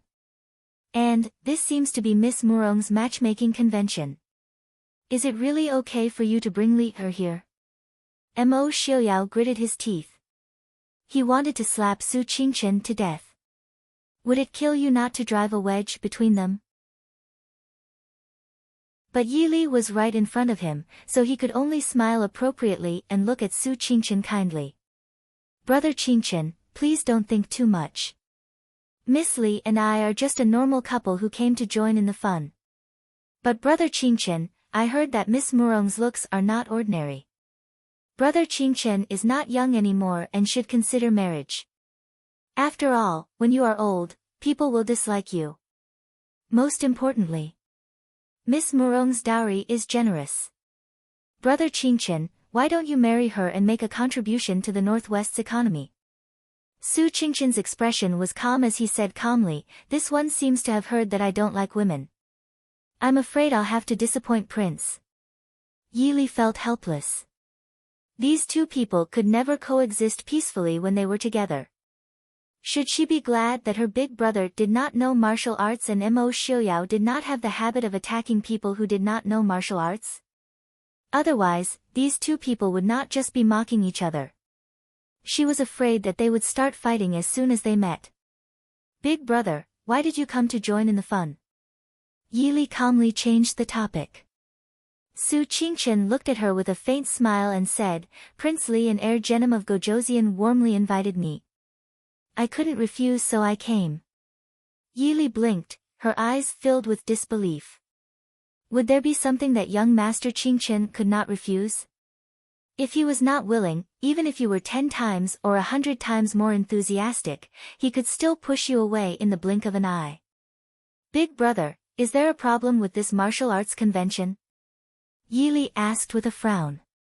Su Qingchen looked at Mo Xiaoyao and said, Prince, what do you know about Murong family's mysterious expert? Mo Xiaoyao pondered for a moment and said, it can't be considered mysterious. Murong Xiong is the only person in Murong family who did not do business but practiced martial arts. It is said that he did not like doing business since he was young, so he was not valued by Murong family. I know that when he was 18, he made a name for himself in Jianghu. When he was 20, there was a famous sect in Jianghu that caused trouble for Murong family. The family of the Emperor of Xiling also had the intention of looting a burning house. Murong Xiong single-handedly massacred the entire family that was looking for trouble overnight. Not a single person was left alive. Because he was too vicious and merciless, his reputation in Jianghu was not good. From time to time, there were various forces that came to Murong family to provoke them, but they were all defeated by Murong Xiong. When Murong Xiong was 30 years old, he won the title of the world's #1 expert. After that, he was invincible for 3 consecutive sessions until he suddenly disappeared a year before the 4th martial arts convention. After that, no one in Jianghu saw him again. Many people said that he was already dead, but those who went to provoke Murong family also died very ugly deaths. Among them were 2 of the 4 experts after Murong Xiong, so, in these years, very few people in Jianghu dared to go to Murong family to cause trouble. So, is it really Murong Xiong this time?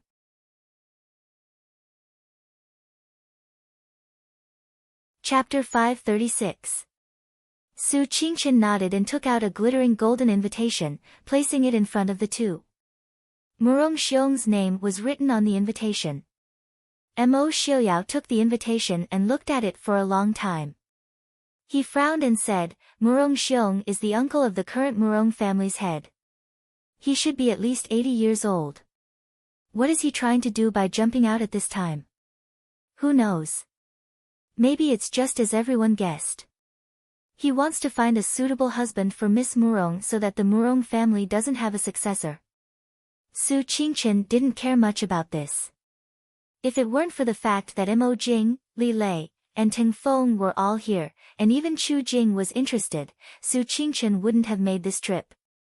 Although the Su family and the Prince Ding mansion didn't care about the Murong family's property, if such a large amount of property was given to someone who shouldn't have it, it would be troublesome. Mo Xiaoyao coldly snorted, and a mocking smile appeared on his lips. Gathering all the heroes in the world for him to choose from. Murong Xiong thinks too highly of the Murong family. Su Qingchen smiled faintly. But there are still many people rushing like a flock of ducks. From the Su family's point of view, this kind of arrogant behavior was inferior. Naturally, they wouldn't put them in their eyes. Mo Xiaoyao nodded.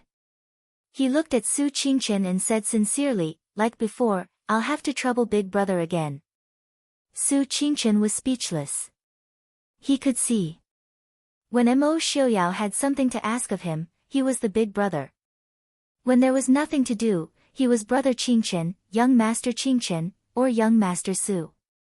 You're not going to participate? Su Qingchen asked. Mo Xiaoyao smiled. If it's just a simple martial arts convention, I might be able to exchange a few blows with Ling Taihan. I don't think Ling Taihan will participate in this kind of thing, so I don't have to show up. When the day comes, I'll go with Miss Li to join in the fun. You can do everything as you see fit. Do you think I'm worried about Big Brother? If eldest young Master Su really wanted to do something, he would definitely be so considerate that others would feel ashamed of their own inferiority. Since Su Qingchen had come along, it meant that he had taken this matter to heart. Naturally, Mo Xiaoyao was happy to let it go. Su Qingchen looked at Mo Xiaoyao, who spoke calmly without any reluctance. In the end, she nodded. No matter how shamelessly Mo Xiaoyao tried to shirk responsibility, at least he was absolutely serious and sincere towards Li. Not just anyone could resist the temptation of the Murong family's property. It should be known that even the national treasuries of various countries may not have as much money as the Murong family's property. What did it mean to be as rich as a country? The Murong family is the one with real wealth that can rival a country. Mo Xiuyao was willing to reject the opportunity to join the Murong family for Li. Based on this point alone, Su Qingchen was willing to settle this matter for him. After chatting with Su Qingchen for a while, Mo Xiuyao finally pulled Yili to leave after seeing that the sky was already dark. Before leaving, he said, "We'll be staying at the Qingyuan Inn in the city. If there's anything, just send someone to find me." Su Qingchen nodded and sent them out. At this time, in a secluded room in the backyard of the Qingyuan Inn, Ren Qining stood in front of the window with his hands behind his back and looked at the scenery outside. This was an independent courtyard. There were only 3 such courtyards in the entire Qingyuan Inn, and they were much better and more expensive than the heavenly rooms. When Mo Xiuyao and Yili could only stay in the earth room, Ren Qining was able to stay in this kind of courtyard. It could be seen that it was very extraordinary. "You lost them."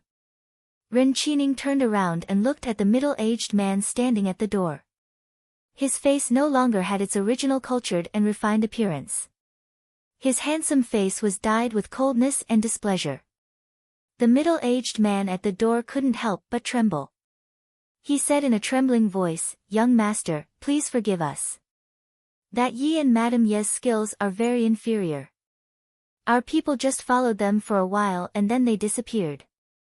Ren Qining's brows were tightly knitted, but he didn't blame him. After all, even he couldn't see the depth of that young man's martial arts. It was natural that his people couldn't follow him. "Have you found out their identities?" The middle-aged man's face paled. These 2 people seemed to have suddenly appeared in that small town. This subordinate is incompetent and couldn't find out where they came from. I also couldn't find out their identities. Trash. Wait, their surname is Yi. Ren Qining said thoughtfully. The middle-aged man carefully asked, "Young master, have you thought of something?" Ren Qining said in a low voice, "I remember that Prince Ding's princess consort is also surnamed Yi. In this world, there weren't many people who had that kind of martial arts at this age, so he couldn't help but be suspicious." The middle-aged man hesitated and said, "Prince Ding has a head of white hair, and these 2 people's appearance seems to be slightly different from the Prince Ding and Princess Ding we got.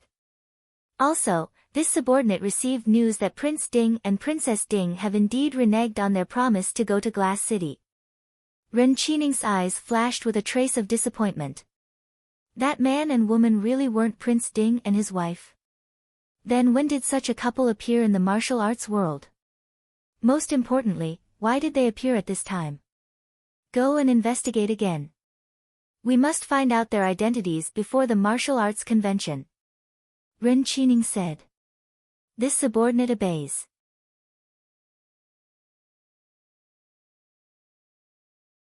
Chapter 537. With Su Qingchen keeping an eye on An City and the Murong family situation, Yi Li and Mo Xiuyao were even more relaxed. Every day, Mo Xiuyao would drag Yi Li to wander around the city, aimlessly as if they were a couple who were bored to pass the time before the martial arts convention. This made the people who were sent to follow them extremely depressed. They couldn't see anything wrong with this young couple.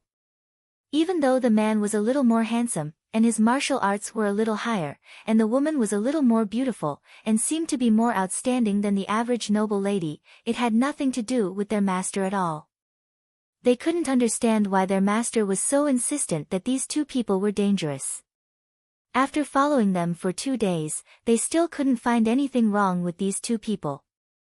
Even Ren Qining was embarrassed to send people to follow them. He could only withdraw the people who were following Mo Xiuyao and Yi Li. When they left the room, Yi Li was surprised to find that there was no one following them. They left so quickly.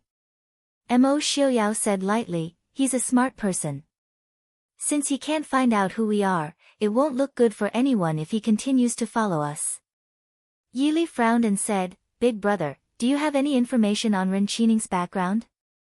Mo Xiaoyao shook his head and said, I can't find anything. This person and the power behind him shouldn't have appeared in Jianghu or among the nobles of various countries.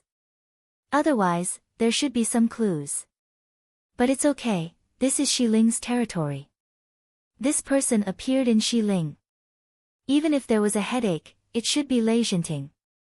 Your big brother has already sent people to remind Lei Jinting and Lei Tengfeng. Let's see their reaction first. Yi Li nodded. If Ren Qining didn't think he was smart and sent people to follow them, Yi Li wouldn't have had any interest in this person.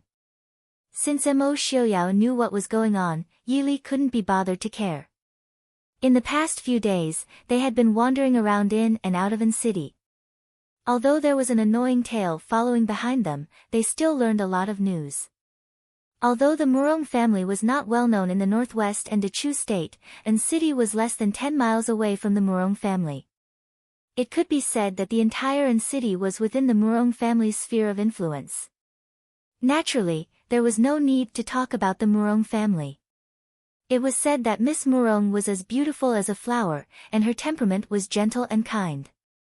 His reputation in An City was extremely good. In the hearts of many people, he was like a living bodhisattva. It was said that on the first day of every month, Miss Murong would go to Zhaoning Temple outside the city to burn incense and pray for her grandfather. Coincidentally, it was the first day of the first lunar month. Even if the martial arts tournament was about to begin, it did not seem to have caused the Murong clan lady to change her habit. Hence, there were very few martial artists who received the news early on. The nobles and heroes did not even have time to eat breakfast before they all rushed to Zhaoning Temple. It made An City, which had been crowded and bustling for the past few days, much quieter. Since Mo Xiaoyao and Yi Li had come to join in on the fun, they naturally could not avoid going to Zhaoning Temple to join in on the grand occasion. After the two of them finished their breakfast, they leisurely made their way out of the city. When they arrived at Zhaoning Temple, they saw that it was filled with people. If outsiders who were unaware of the situation were to see this, they would definitely marvel at the flourishing incense in Zhaoning Temple. Although there were too many people, fortunately, Zhaoning Temple itself was still a place worth visiting. Especially the secluded mountain behind the temple, the scenery was picturesque.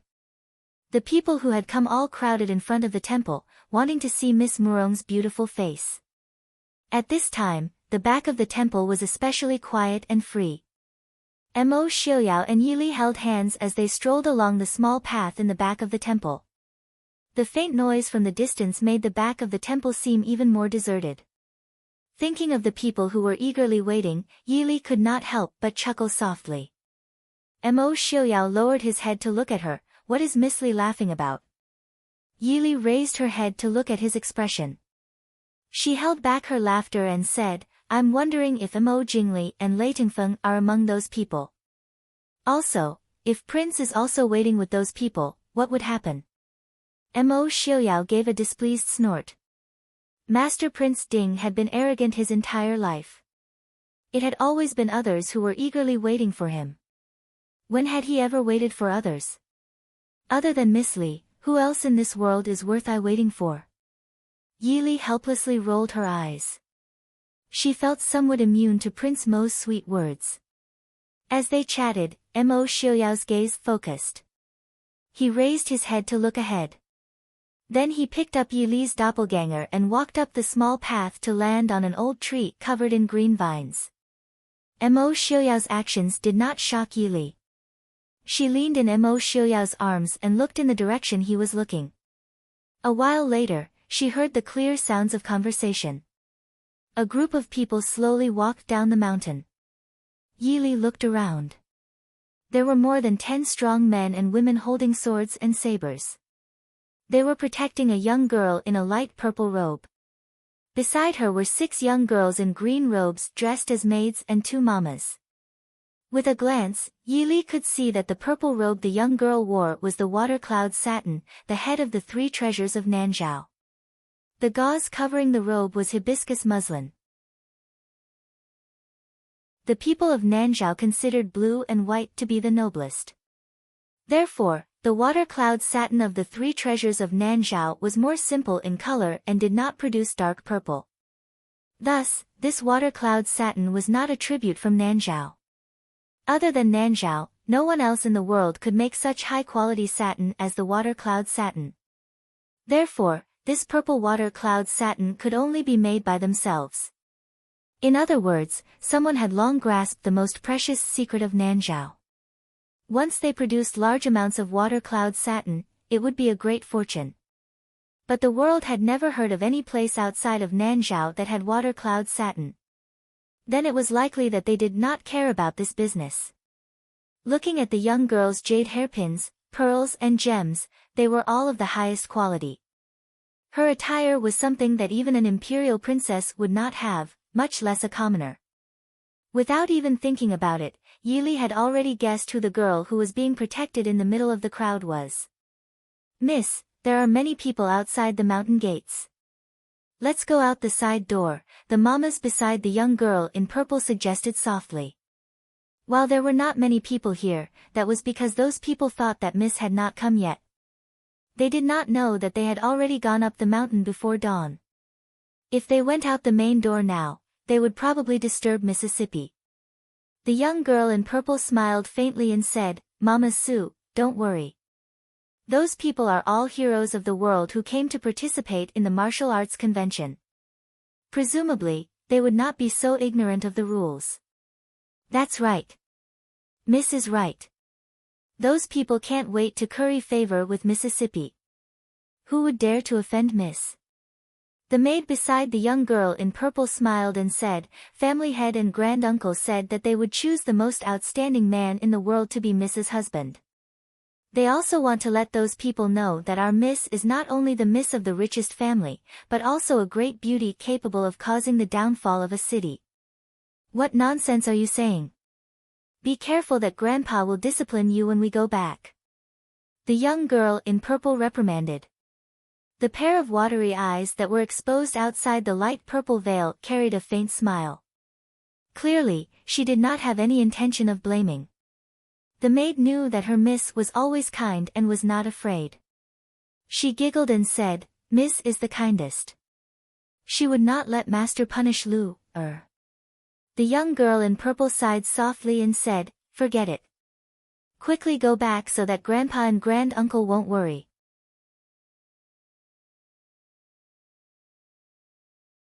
Chapter 538. Miss is right. The group of people chatted as they walked further and further away. Only then did Mo Xiaoyao hug Yili and land on the small path again. Yili looked at the small path that had already disappeared and thought for a while. She smiled and said, "It seems that our luck isn't bad. We didn't have to squeeze with those people and we were able to see Miss Mu Rong first." Mo Xiaoyao gave an indifferent humph. It was clear that he didn't care. Yili helplessly poked him and said, "I don't believe that you didn't see it, Prince." Mo Xiaoyao lowered his head to look at her and said with a smile, "See what?" Yili said, "That Miss Mu Rong, the dark patterns on her clothes and the hairpin on her head are all phoenix patterns. It seems that Miss Mu Rong really likes phoenixes."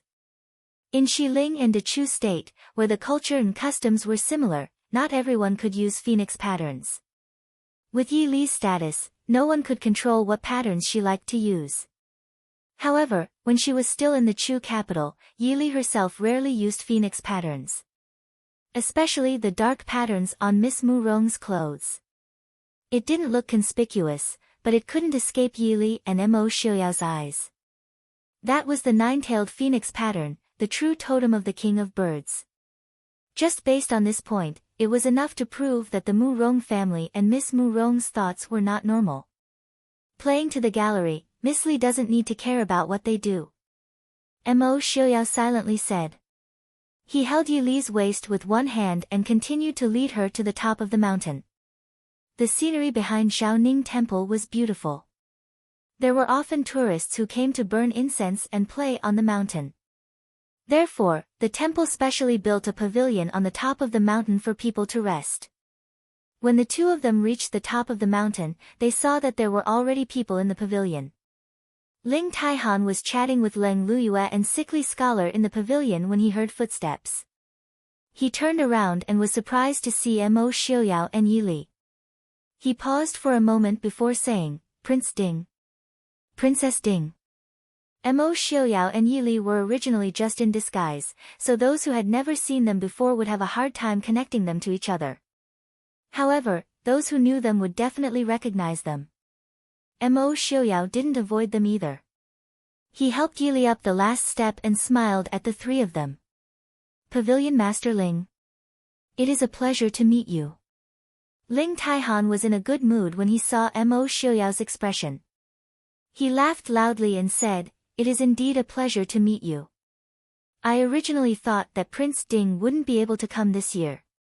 He didn't expect to meet her here. How is it?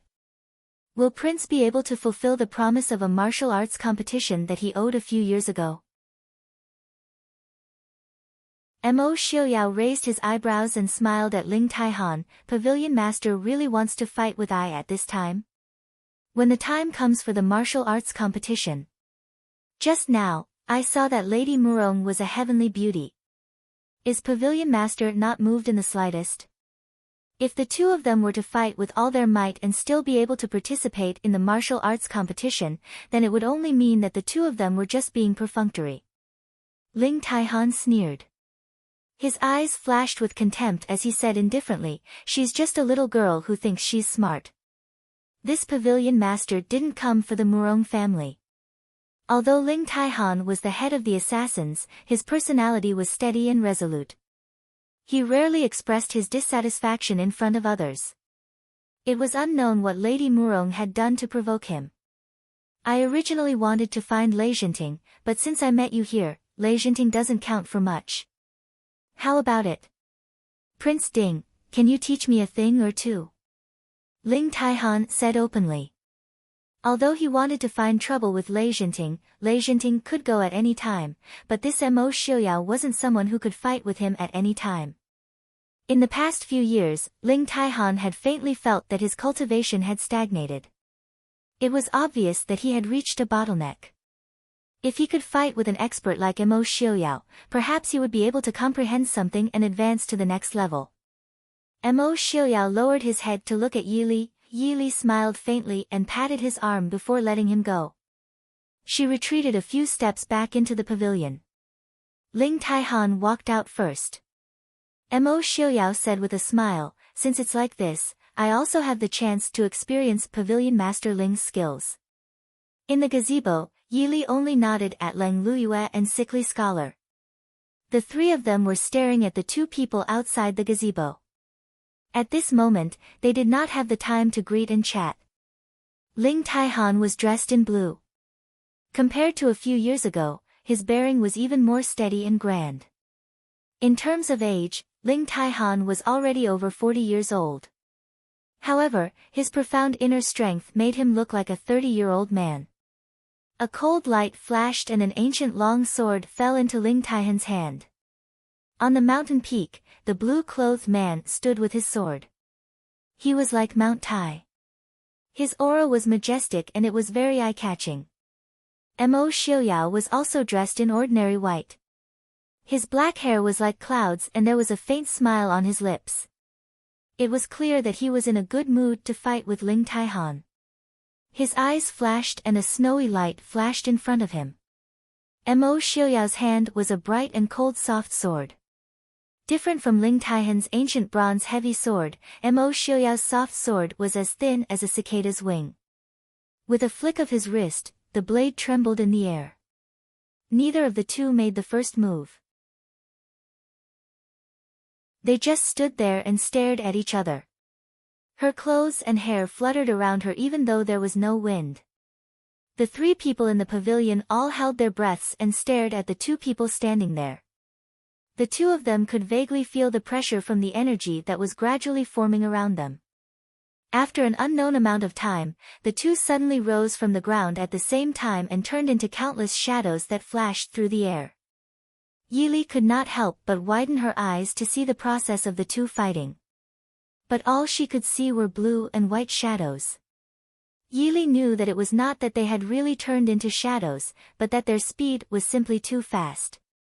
With her eyesight and the palace, she could not see their movements clearly. At this moment, Yili understood one thing. With her abilities, she might be able to deal with normal experts. But if she really faced top experts like Mo Xiaoyao and Ling Taihan, it was far from enough. Her heart hurt slightly. Yili could not help but frown. A hand was placed on her shoulder. Yili reflexively wanted to fight back. But she heard Leng Liuyue's faint voice. "Don't force yourself." Yili turned her head and looked over. Leng Luyue and Sickly Scholar were no longer staring at the two people fighting. Instead, she glanced at him from time to time. Leng Luyue was fine, but Sickly Scholar's face, which had recovered a lot after recuperating for a few years, had turned pale again. Leng Luyue looked at her and explained seriously. "When true top experts fight, there is too much difference between us. There is no benefit in watching. There is also the possibility of cultivation deviation. In the past, Mo Xiaoyao and Genom of Gojoseon had fought before. But that was not considered to be true. Both sides had held back. But this time, Ling Taihan and Mo Xiaoyao both used their strongest powers to face their opponents. Under their full strength, the qi and battle intent formed between the two of them was enough to cause people with shallow cultivation or unstable temperament to suffer from internal injuries. Yili's temperament could be considered to be one of the top 10 in the world, but her inner strength cultivation had started too late. At most, she could only be compared to Sickly Scholar. Even compared to Leng Luyue, she was still lacking by quite a bit. Just now, she had focused all her energy on watching Mo Xiaoyao and Ling Taihan's moves. If Leng Luyue had not stopped her, she would have suffered internal injuries. Yili naturally thanked Leng Luyue for her good intentions. She glanced at the two people fighting and sighed softly in her heart. Seeing Mo Xiaoyao and Ling Taihan's level of cultivation, it was not that she was not envious. It was just that they had started too late. And practicing martial arts, especially internal energy, had to be practiced from a young age. In novels, people who had obtained miraculous pills and strange secret manuals to become experts were still stories. Leng Luyue seemed to have a good impression of Yili. Seeing her frown, she said softly, "There is no harm in watching. Just don't force it. Prince Ding and Big Brother know their limits. They will not really injure each other." Yili nodded and said, "Thank you, Pavilion Master Leng." She just looked outside helplessly. If she forced it, she could roughly see, but if she did not force it, she really could not see anything clearly. After thinking for a while, Yili stopped looking outside. Instead, she closed her eyes and listened carefully to the movements outside. Leng Luyue saw this and her cold eyes changed to a faint trace of admiration.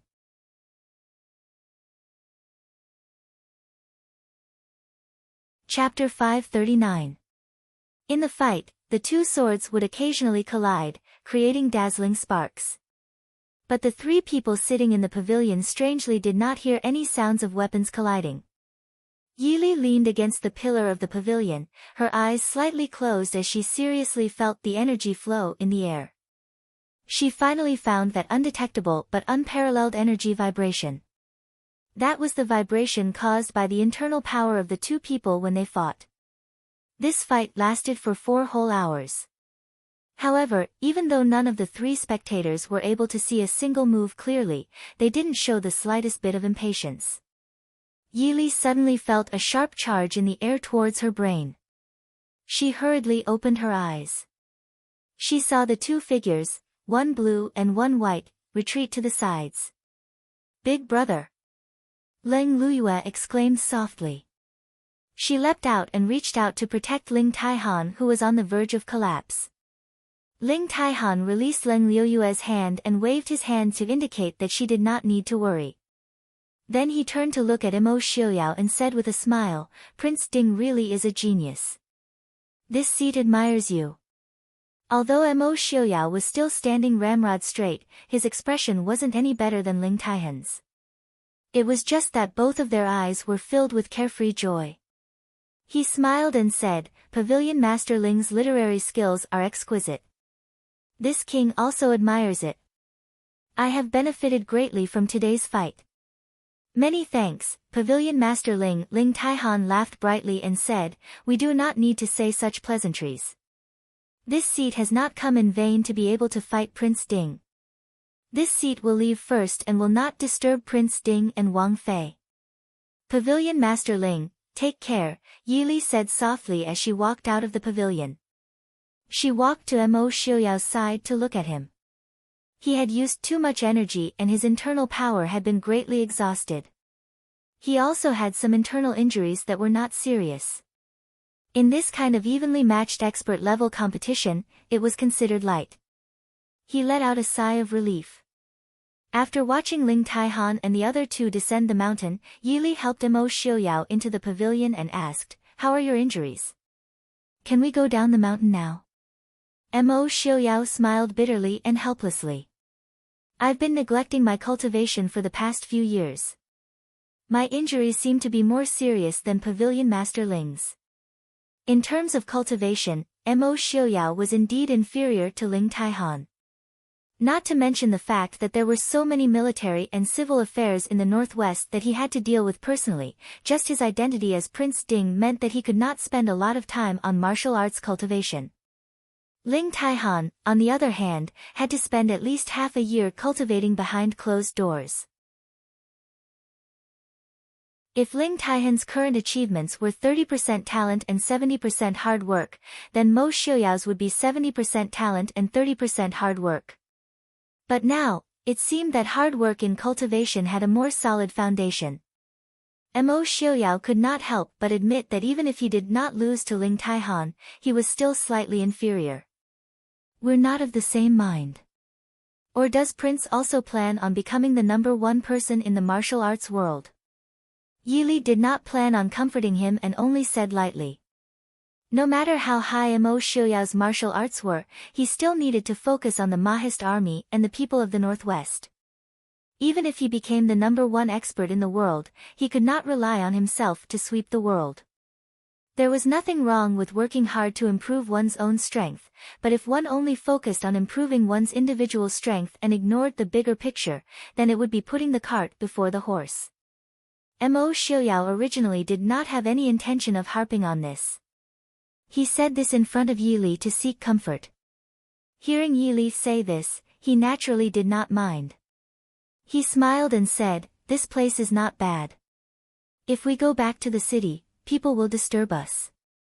I want to rest here for a while. Li, can you wait for me? Yi Li nodded in agreement.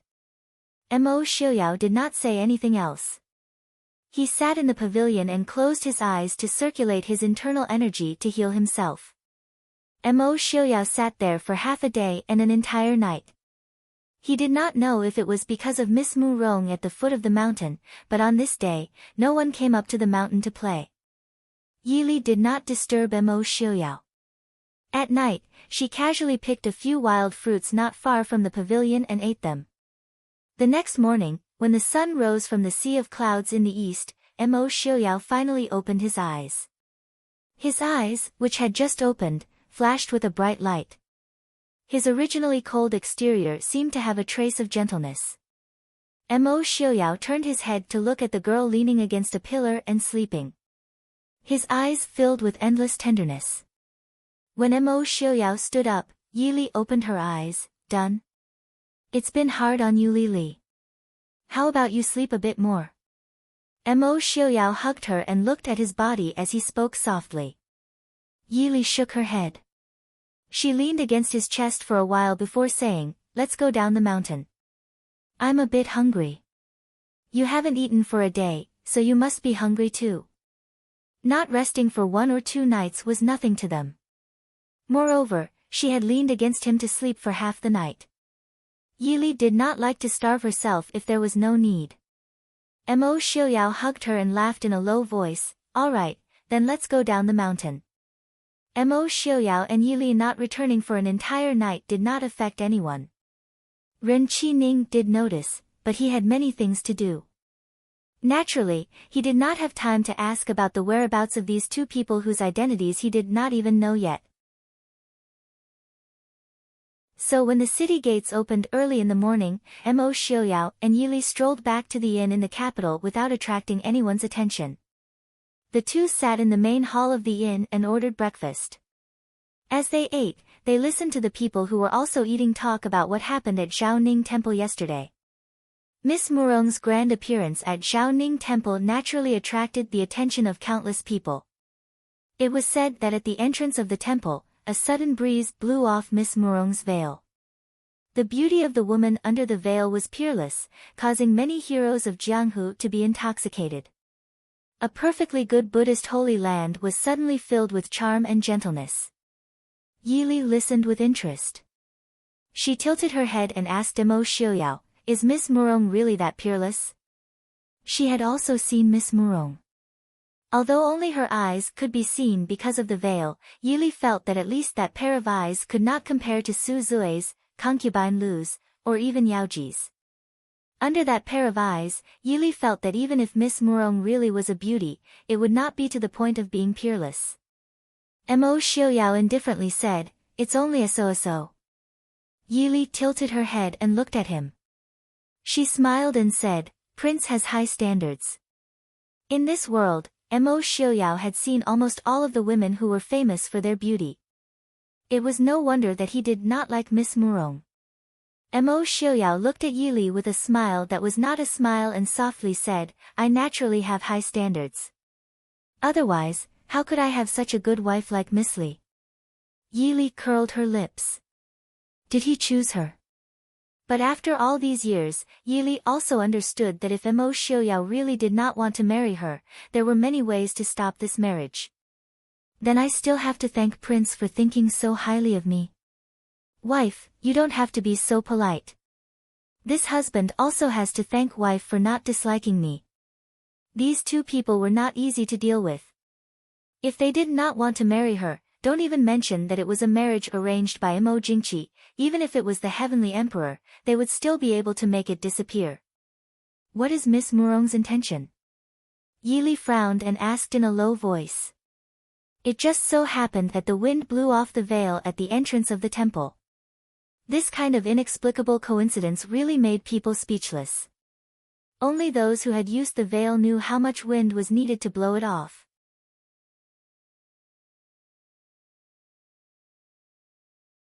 Chapter 540. Mo Xiaoyao lightly snorted, choosing a son-in-law. Not everyone in this world loves money. If there are too few people going, wouldn't the Murong family lose face? When the time comes, the noble young masters who come forward to compete will also feel embarrassed. Yili raised her eyebrows. Mo Xiaoyao had nothing to do now, so he didn't want to think about this problem. She shrugged her shoulders. She also didn't want to think about these problems. After all, Big Brother was here. Alright, let's just watch the show. There's no point in thinking too much. Mo Xiaoyao nodded in satisfaction. Wife, you finally understand your husband's intentions. Soon, it was time for the martial arts convention that everyone had been waiting for. The martial arts convention was held in a large open space outside the Murong family home. It could be built into a large plaza. On the day of the convention, Mo Xiaoyao and Yili arrived at the right time. By the time they arrived at the Murong family home, the venue was already packed with people. Not only were there Jianghu masters and nobles, there were also in cities commoners who came to join in the fun. What surprised Yili was that even Genom of Gojoseon and Mo Jingqi had personally come. Genom of Gojoseon wasn't a big deal. He was from Xiling and was one of the 4 great masters. It was natural for him to appear at the martial arts convention. However, Mo Jingqi had never left the Chu capital even when he was a prince, let alone when he was the emperor. Could it be that the Murong family's attraction was more important than his own life? Xiaoyao. Seeing Mo Jingqi, Yi Li's first reaction was to turn around and look at Mo Xiaoyao. Mo Xiaoyao lowered his head and smiled faintly at her. Don't worry, I won't do anything to him now. If it was 6 years ago when he suddenly saw Mo Jingqi, Mo Xiaoyao might not have been able to stop himself from killing Mo Jingqi on the spot. But 6 years later, the deep-rooted hatred was still there, but the impulse had gradually disappeared. He would not let Mo Jingqi die so easily. He wanted him to beg for death. Seeing that Mo Xiaoyao was very calm, Yili felt reassured and continued to size him up. Only now did she realize that the people by Mo Jingqi's side were all top-notch experts. Although they couldn't compare to Mo Xiaoyao and the others, any one of them would definitely be a famous figure in Jianghu. This made Yili wonder if Mo Jingqi had mobilized all the experts he could from the Chu state's royal family. Although Mo Jingqi and his brother were both very annoying, in comparison, Mo Jingli's courage was at least a little better than his older brother, the emperor. At the very front, there were many tables and chairs. On the tables were fresh seasonal fruits that had been specially bought from the south of the Chu state. These seats were naturally reserved for people with status and fame. Mo Xiaoyao and Yili were just a pair of unknown husband and wife. Naturally, they didn't have the right to sit in those seats. The two of them were standing under a large tree not far from the viewing platform. If they were tired, they could lean against the tree trunk and rest for a while, or just sit up in the tree. Genom of Gojoseon, who had arrived first, was currently leading Lei Tengfeng and Mo Jingqi and his brother in a discussion.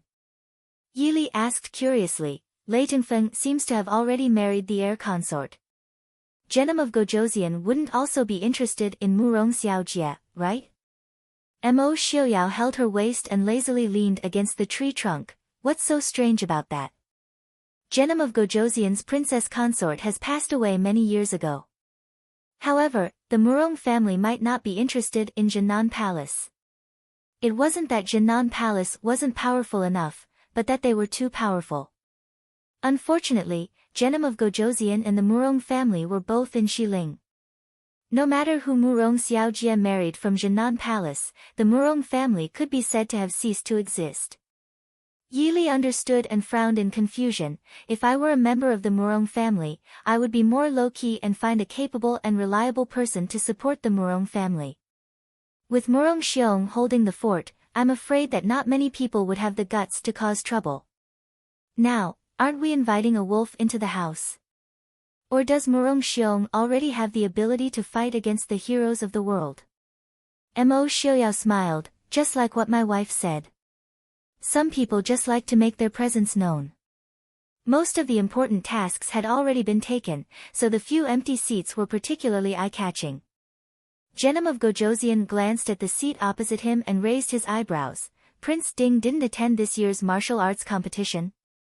Lei Tengfeng smiled. Prince Ding didn't wait for Princess Anqi's wedding and rushed back to the northwest with the princess consort. I'm afraid that he had something to do and couldn't come. No matter how smart the people present were, they would never have thought that someone would skip the coronation of a country's monarch just to accompany his wife on a sightseeing tour. Therefore, everyone believed that Prince Ding and the princess consort rushed back to the northwest because of something important. Not being able to fight with Prince Ding again is Ai's greatest regret. Genom of Gojoseon said with some regret, but he was already calculating the recent movements in the northwest. He did get the news that Prince Ding and Princess Ding had returned to the northwest. The Mahist army in the northwest also showed signs of mobilization, but it didn't look like they were going to start a war. Genom of Gojoseon couldn't guess what Mo Xiaoyao was going to do, but to be on the safe side, Genom of Gojoseon secretly mobilized 200,000 troops to strengthen the border guards with the northwest. It is indeed a great regret that Prince Ding can't come. But since Emperor Chu can come to Xiling, I, as the host, should properly welcome Emperor Chu. Genom of Gojoseon looked at Mo Jingqi and said with a smile. Mo Jingqi smiled and said, Prince is too polite. I just came to join in the fun. Prince, please don't laugh. Genom of Gojoseon smiled but didn't speak. He did laugh.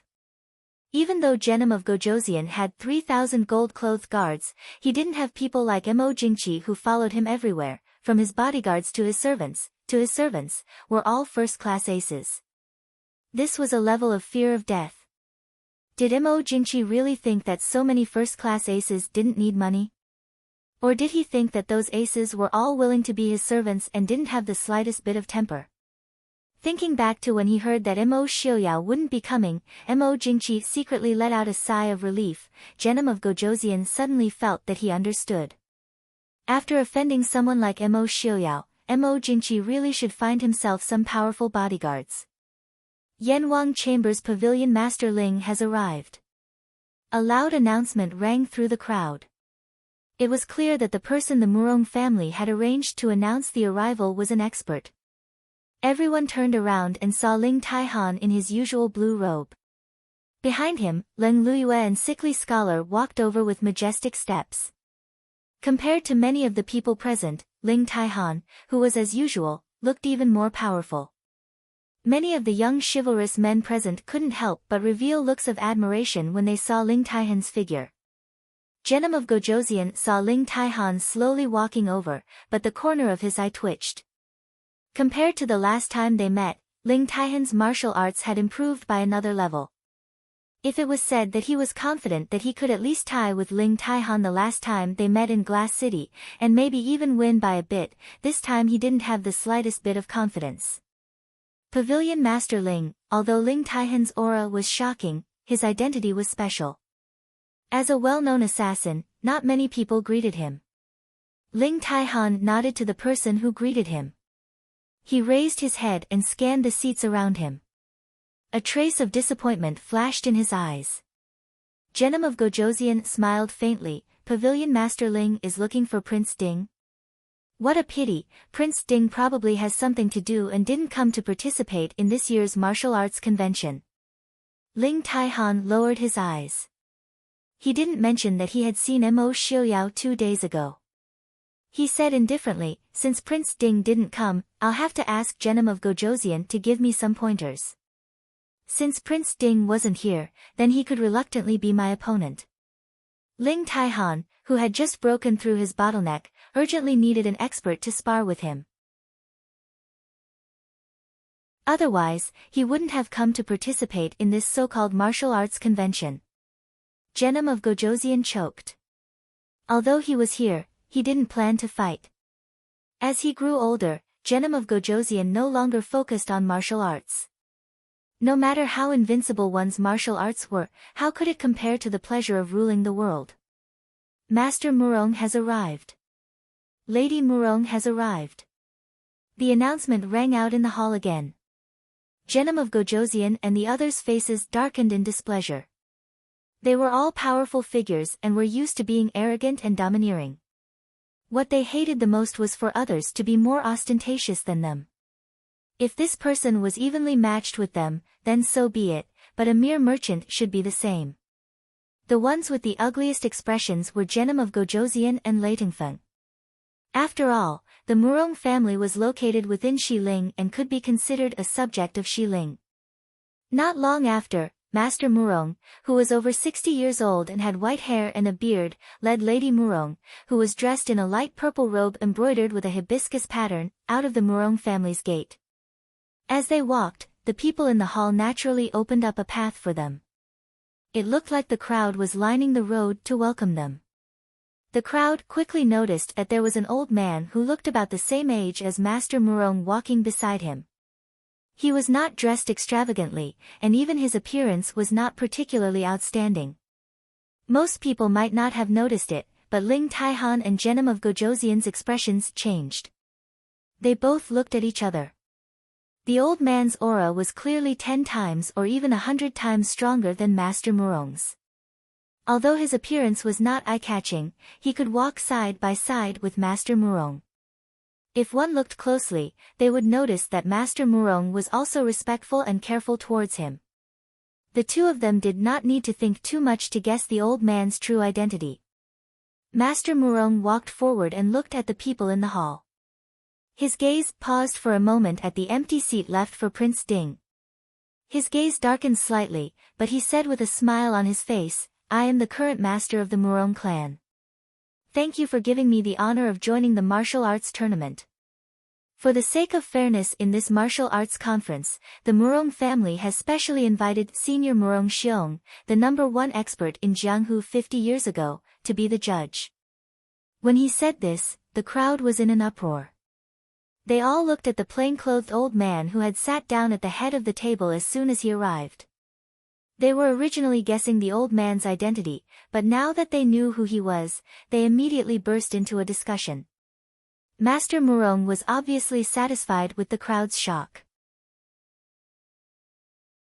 He nodded and said with a smile, "Senior Murong has been in seclusion for more than 10 years, and his martial arts can be said to be unparalleled. He is naturally the most suitable person to be the judge." Ling Taihan sneered and said indifferently, "Why have I never heard that the martial arts conference needs a judge? The experts in the martial arts conference always fought until one side was convinced, so there was naturally no need for a judge." Master Murong's face froze.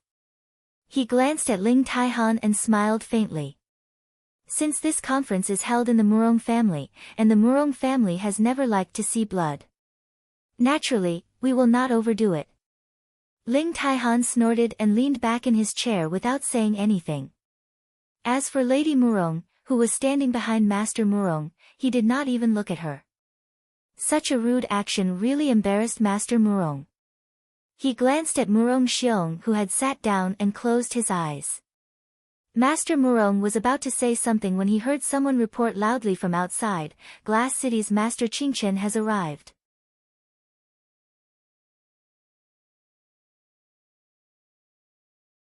Chapter 541. This simple announcement caused many people's expressions to change. The first person to change his expression was Mo Jingqi. Although everyone knew that the Northwest and Dechu state had broken off relations, Mo Jingqi stubbornly refused to admit that it was his failure that forced Prince Ding and the Mahist army to break off relations with the Dechu state. It was Mo Xiuyao's ambitious rebellion. Thus, no one cared about what the people thought. However, in the imperial court, the ministers had no choice but to follow the emperor's preference and call Prince Ding a traitor. Although they felt a chill down their spines when they called him that, who told them to eat the emperor's rice? Now that Su Qingchen had openly used the title of Glass City, it was a heavy slap to Mo Jingqi's face. More importantly, it wasn't just the Prince Ding mansion and the Mahist army. The Su family had also been forced out by him. Now that young Master Qingchen had appeared here with great fanfare using Mo Xiuyao's name, wasn't he telling the world that the person Mo Jingqi didn't dare to use, Mo Xiuyao dared to use? The Su family had been hidden away in the Dechu state, but immediately held great power in the northwest. Under this comparison, it was obvious who was superior and who was inferior. It would be strange if Mo Jingqi's expression didn't look good.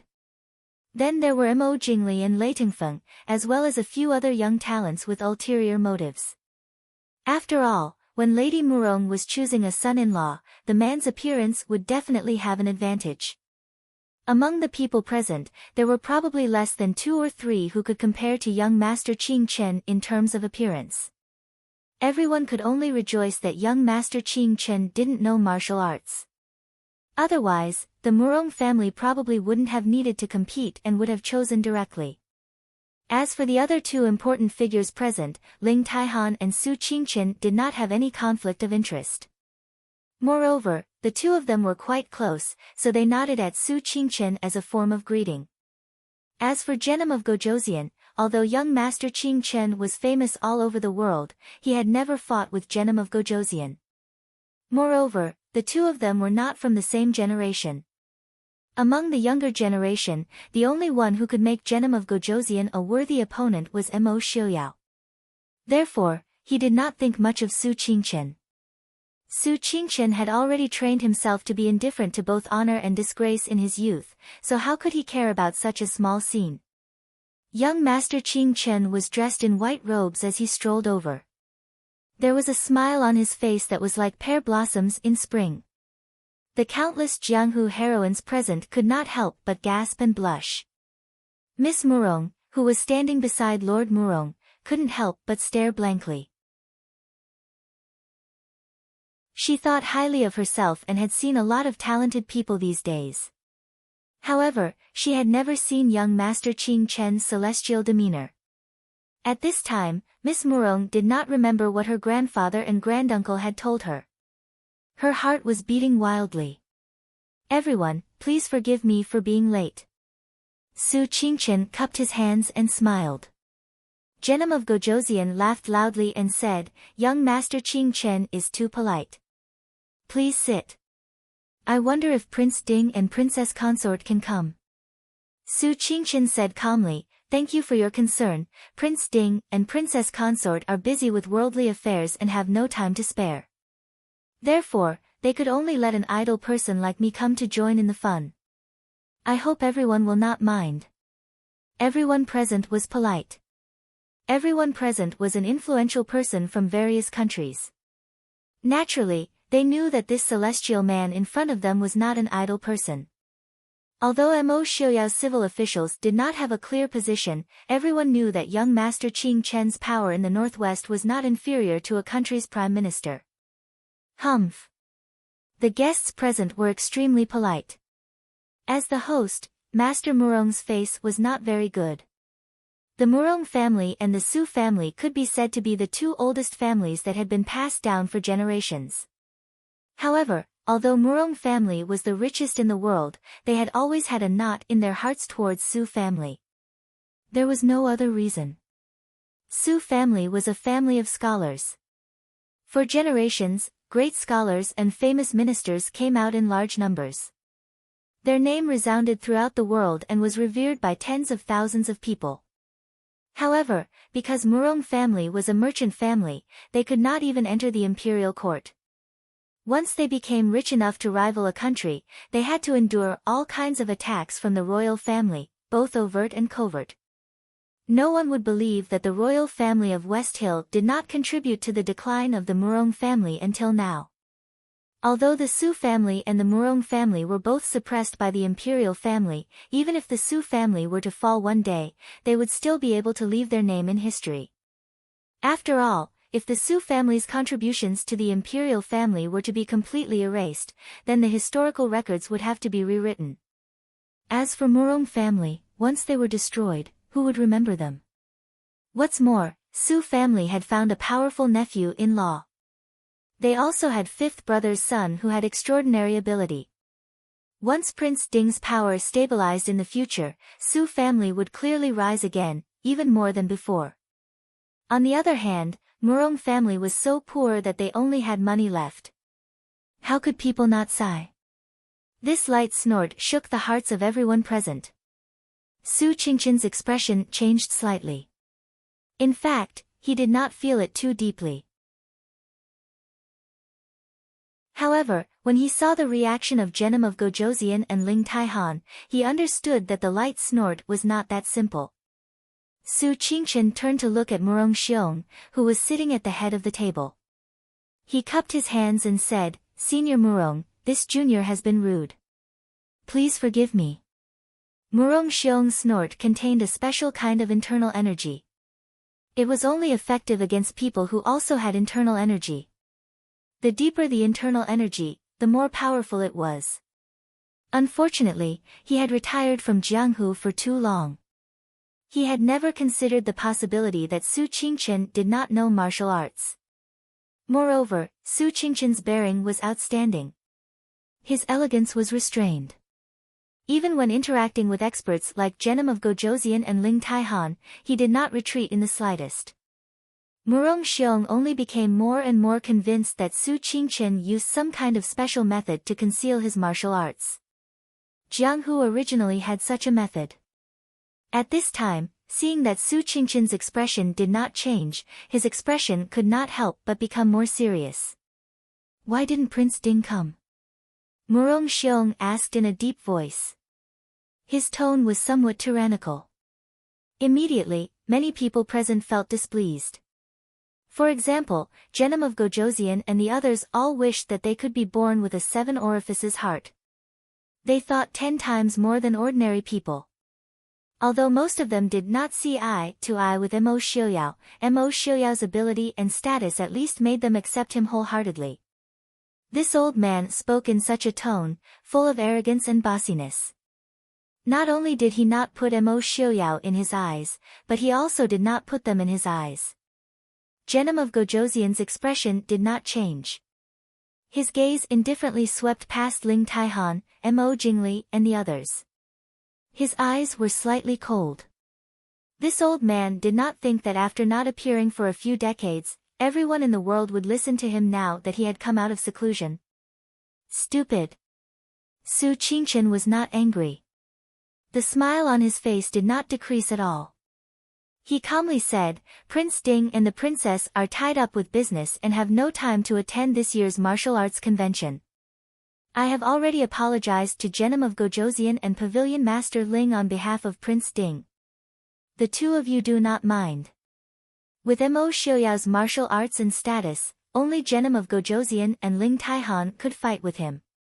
If it was only the martial arts convention, if the two of them did not mind, then naturally no one had the right to say anything. Moreover, participation in the martial arts convention was voluntary. If Prince Ding did not want to come, then no one could stop him. However, Murong Xiong was not satisfied with this result.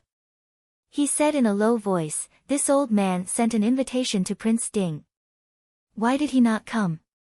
Su Qingchen slightly frowned.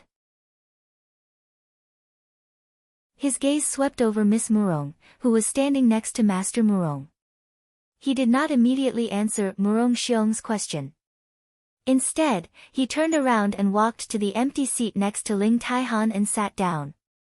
Seeing that Murong Xiong was about to explode in anger, he slowly said, Our prince said that he has no interest in anything other than the martial arts convention.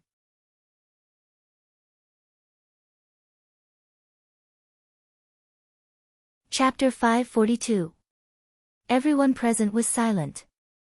What did he mean by something other than the martial arts assembly? Almost everyone's eyes fell on Miss Murong.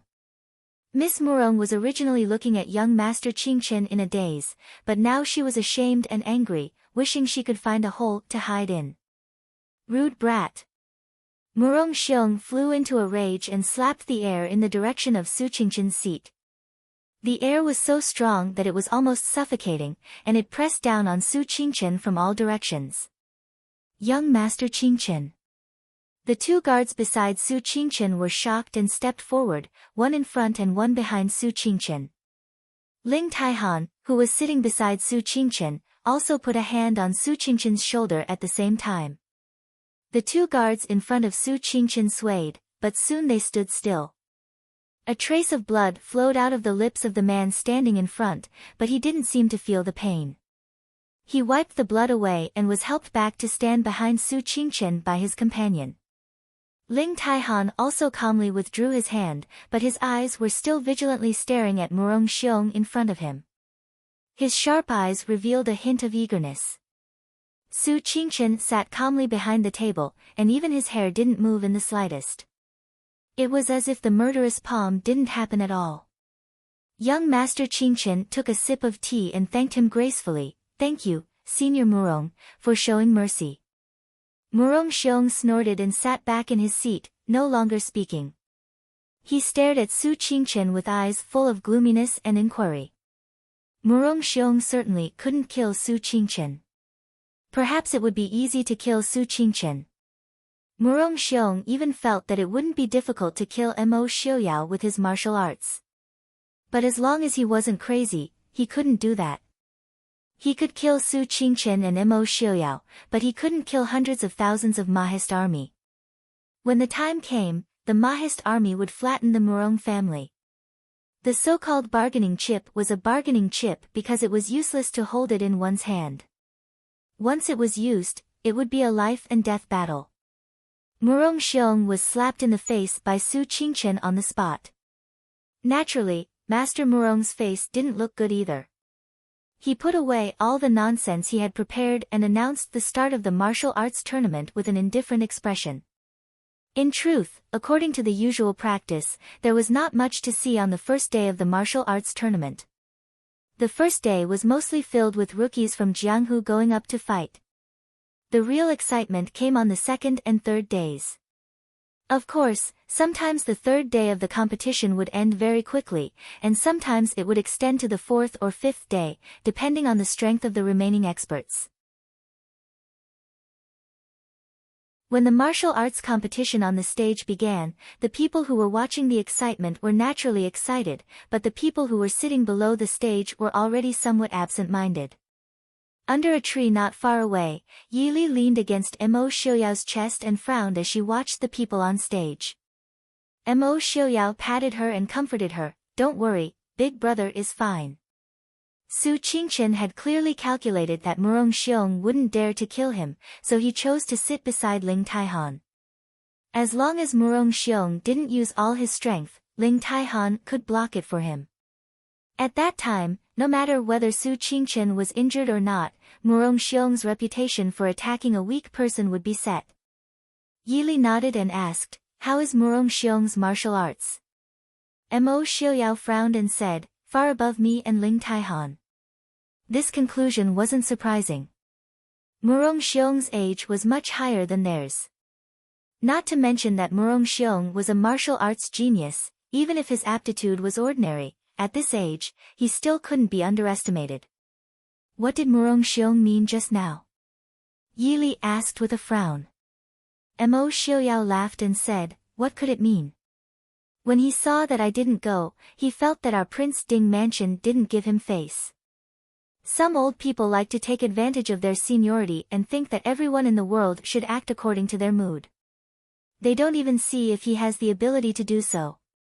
Yili tilted her head and looked at the people on the stage.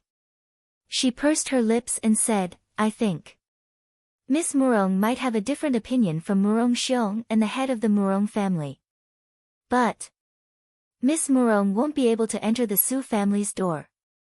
Ever since Su Qingchen appeared, Miss Murong's eyes never left Su Qingchen.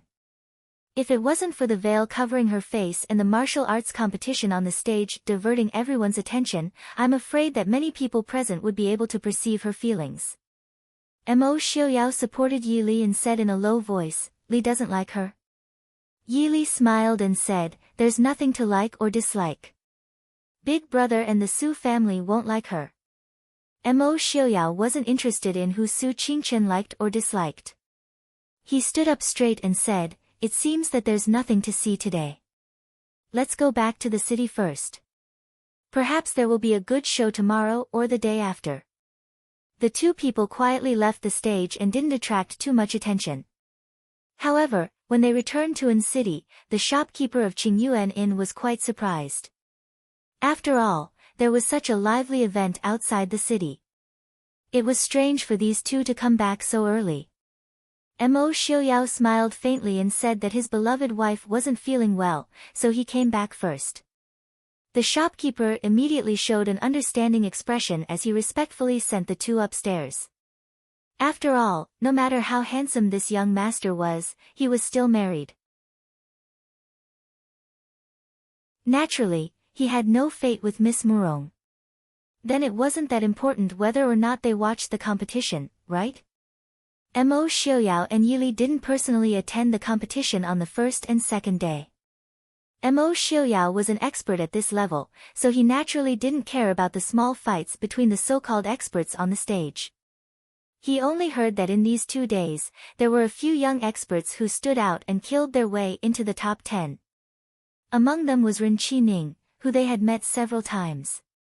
At the same time, the head of the Murong family announced at the end of the second day that he would choose a husband for his granddaughter from the top 10 experts. Once this announcement was made, it was unknown how many people were stirred up. At the same time, a letter from Su Qingchen was delivered to Yili and Mo Xiuyao's room. "Big brother, what are your plans?" In Su Qingchen's room, Yili sat at the table and drank tea. Mo Xiuyao leisurely leaned against the window and enjoyed the scenery in the distance. Su Qingchen sat to the side and looked at Yili. Then he turned to Mo Xiuyao and said, "Prince, what do you think?" Mo Xiuyao turned around and lazily said, "Didn't I leave this matter to Brother Qingchen to handle? Brother Qingchen can do as he sees fit. This small matter shouldn't be too difficult for Brother Qingchen, right?" Su Qingchen didn't comment and lightly said, Murong Xiong's idea is indeed whimsical, but there are definitely many people who are interested in this matter. After all, the Murong family's wealth is comparable to a country. Before today, Mo Jingqi had already sent people to contact the head of the Murong family. Mo Xiaoyao coldly snorted and said, Mo Jingqi is becoming less and less picky.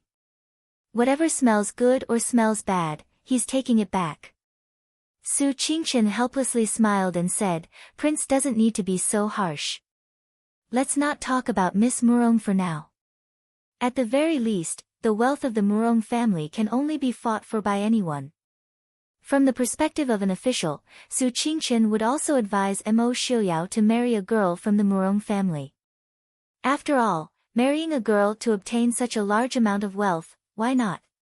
However, Mo Xiaoyao was not only the person he had to support, but also his brother-in-law. For the Murong family should not even think about setting foot in the Prince Ding mansion. But what the Prince Ding mansion doesn't want, he can't let anyone else have it. Su Qingchen's gentle eyes flashed with a trace of coldness. Big brother? Yi Li somewhat worriedly looked at Su Qingchen. Mo Xiaoyao stubbornly pushed everything to his big brother. Although his big brother's intelligence was outstanding, the people he had to come into contact with were all people of the Wulin. Sometimes people of Jianghu moved faster than their brains, so there was still a certain amount of danger. Su Qingchen indifferently smiled, no matter, don't worry. Big brother will take care of everything. No one can threaten Li's position and happiness. Even if it was the #1 expert 50 years ago. Prince, if you want to deal with Murong Xiong, do you have confidence? Su Qingchen asked. Mo Xiaoyao frowned and muttered to himself for a moment before saying, at most, I only have a 30% chance. Murong Xiong's internal energy is far above mine. If I can't end the fight quickly, the one who loses in the end will be me. Ordinary experts fight with internal energy and physical strength. But for experts at their level, the so-called physical strength has no meaning. So as long as Murong Xiong isn't old to the point of dying, they won't have the chance to compete with him in terms of physical strength. Because he can firmly suppress them with his internal energy. So Murong Xiong's old age can't be considered a weakness. Su Qingchen casually tapped on the table and asked after a while, if one prince isn't enough, then what about 2 or 3? You mean? Mo Xiaoyao stood up and stared at Su Qingchen. Su Qingchen looked down and calmly said, Murong family's ambition isn't small, but Murong Xiong is old. That temperament, sooner or later he'll be a disaster. His calm tone carried a faint killing intent. Mo Xiaoyao stared at him for a while before saying, there's no need for 3. I and Ling Taihan or Lei Zhenting can deal with Murong Xiong. That's good. Su Qingchen nodded with satisfaction and said, then, maybe we don't need Prince Ding to come out. If Mo Xiaoyao and Ling Taihan or Lei Zhenting can deal with Murong Xiong, then even without Mo Xiaoyao, they can still deal with Murong Xiong. Big brother, Murong Xiong's martial arts are too high. I'm afraid the Murong family isn't completely unprepared. You must be careful. Yi Li said softly. Su Qingchen nodded with a warm smile, but there was a slight sharpness between his brows. Don't worry. Reporting to young Master Qingchen, Miss Murong requests an audience. The guard outside the door respectfully reported. Su Qingchen frowned and lightly said, invite Miss Murong up.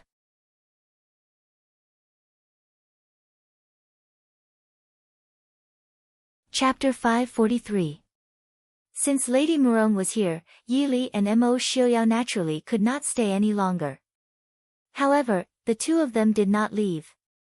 Mo Xiaoyao casually picked up the teacups that the two of them had just drunk from and pulled Yi Li through a secret door. Su Qingchen naturally had his reasons for choosing this inn to stay in. This was originally the Prince Ding Mansion's secret base in An City. As the 4th largest city in the Western Tomb, the Prince Ding Mansion naturally would not ignore this. Behind the secret door was a small secret room. The inside was not as well furnished as the outside. There was only a table, a few stools, and a bamboo couch. The two of them had just sat down when Lady Murong's voice and Su Qingchen's voice came from outside the door. Su Qingchen lowered his head to look at the finely dressed woman standing in front of him. He smiled faintly and said, "Lady Murong, how may I help you?" Lady Murong's beautiful eyes, which were exposed outside the veil, stared blankly at Su Qingchen.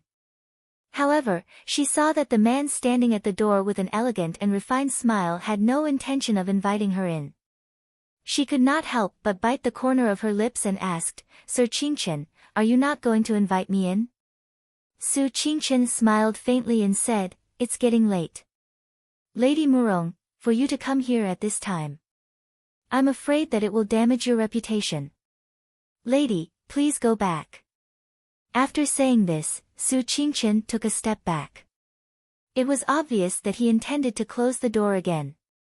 Lady Murong panicked and reached out to pull on Su Qingchen's sleeve. "Sir Qingchen." Su Qingchen looked at her in surprise. He did not think that Lady Murong was also a martial artist. Although Su Qingchen himself did not know martial arts, there was no lack of experts among the people he knew. Therefore, with Su Qingchen's insight, he could naturally judge that Lady Murong's strength was above average. Among women, she was not bad. "Lady Murong, why are you doing this?" Su Qingchen pulled back his sleeve and asked calmly with lowered eyes. "Sir Qingchen. Ming Yan has something to discuss with you alone. Please forgive me." Lady Murong looked up at Su Qingchen and said earnestly. Su Qingchen muttered to himself for a moment. In the end, he took a step back and let her in. The Murong clan lady heaved a sigh of relief at Su Qingchen's compromise. She stepped into Su Qingchen's room. Su Qingchen's room was very quiet and elegant.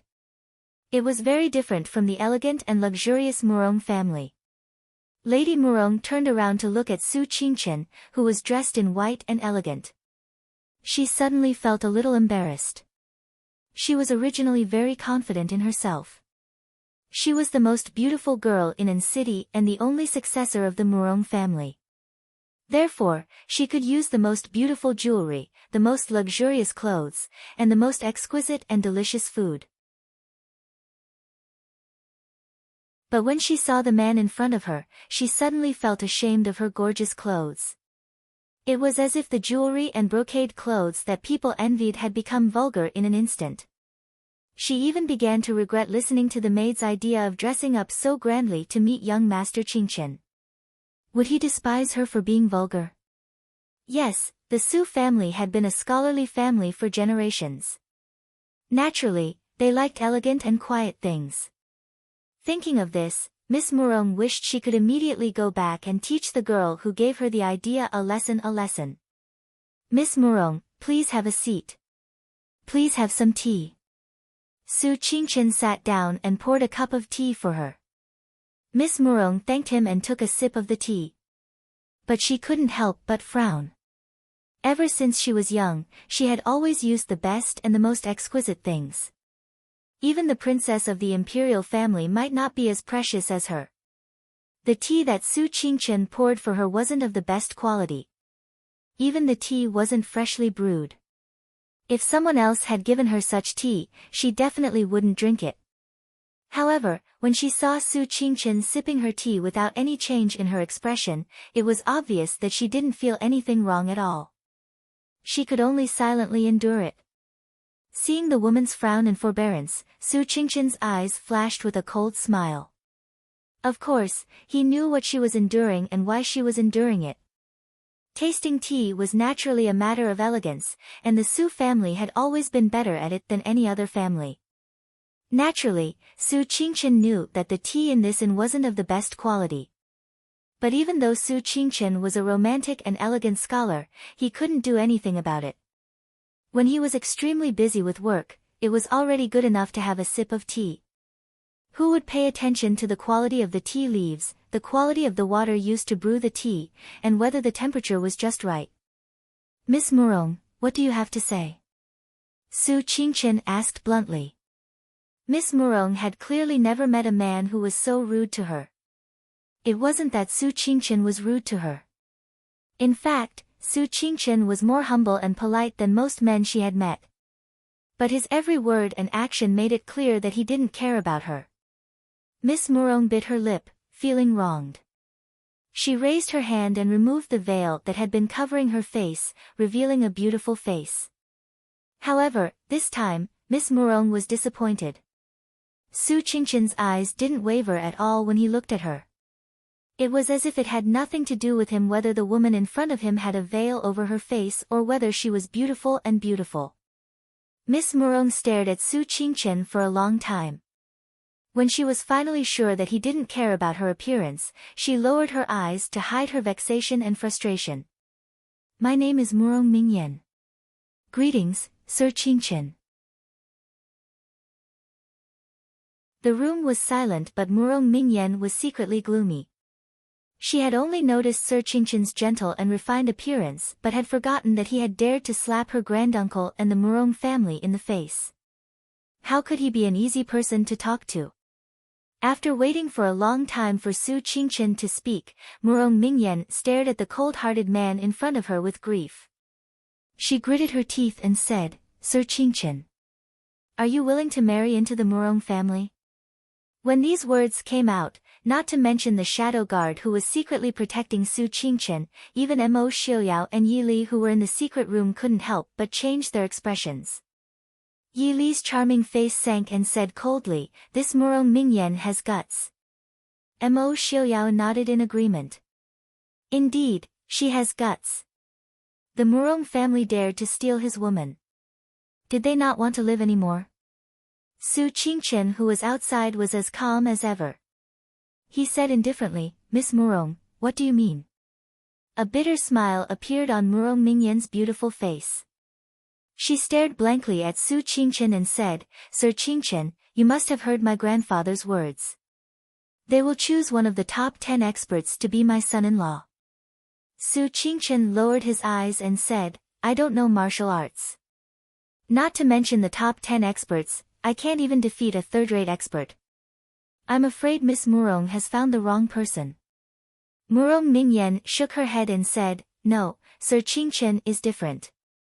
Sir Qingchen is famous throughout the world and has outstanding wisdom.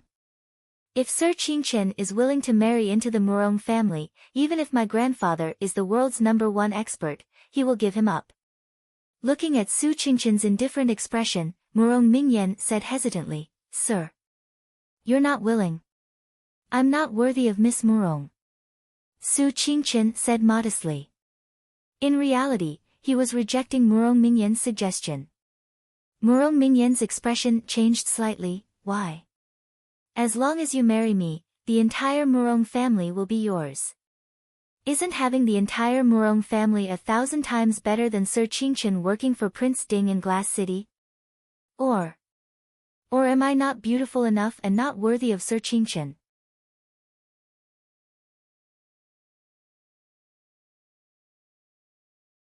Chapter 544.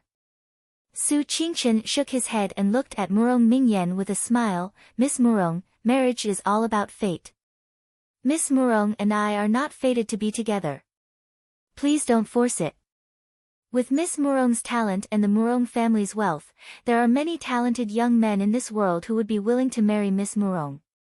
A teenage girl who came to ask a man if he was willing to marry her received such a result. Murong Mingyan's eyes flashed with sparkling tears. She looked at Su Qingchen unwillingly and said, does young Master Qingchen already have a sweetheart? No. Mingyan has never heard of young Master Qingchen being close to any girl. Even Nanzhao's Princess Anxi is already married. I don't believe that there is a girl more worthy of young Master Qingchen than Mingyan. Young Master Qingchen leisurely drank the cool tea and looked at the tear-stained girl in front of him. He said calmly, sometimes marriage is not related to being worthy or not. Maybe one day I will meet a suitable girl. She may not be talented or beautiful. She may also come from a mediocre family. Miss Murong, it is meaningless to judge whether you are worthy or not. I believe Miss Murong has nothing else to say. Please leave. Being rejected by Su Qingchen so mercilessly, Murong Mingyan's bright face was full of embarrassment. She stared at Su Qingchen with a trace of resentment in her beautiful eyes. She gritted her teeth and said, "It's not like no one saw me when I came in. If I say that there is something between us, do you think the world will believe you or me more?" Su Qingchen looked at Murong Mingyan helplessly and shook his head. "Miss Murong, if you were a girl from an ordinary family, the world would believe you more. But I am afraid that the entire city will believe me more." In the eyes of the world, Murong Mingyan could do anything she wanted. Who would believe that someone who had a mountain of gold would push it away? Not to mention that there was nothing going on between him and Murong Mingyan. Even if there was something going on between them, many people would be willing to believe that they were innocent. Compared to the entire Murong family, one woman was simply too insignificant. Murong Mingyan was stunned, but she quickly understood Su Qingchen's meaning. Since her threat failed, Murong Mingyan's pretty face blushed. She bit the corner of her lips and said bitterly, "I must make you marry me." Su Qingchen smiled but didn't say anything. His calm eyes said very clearly, "I will never marry you."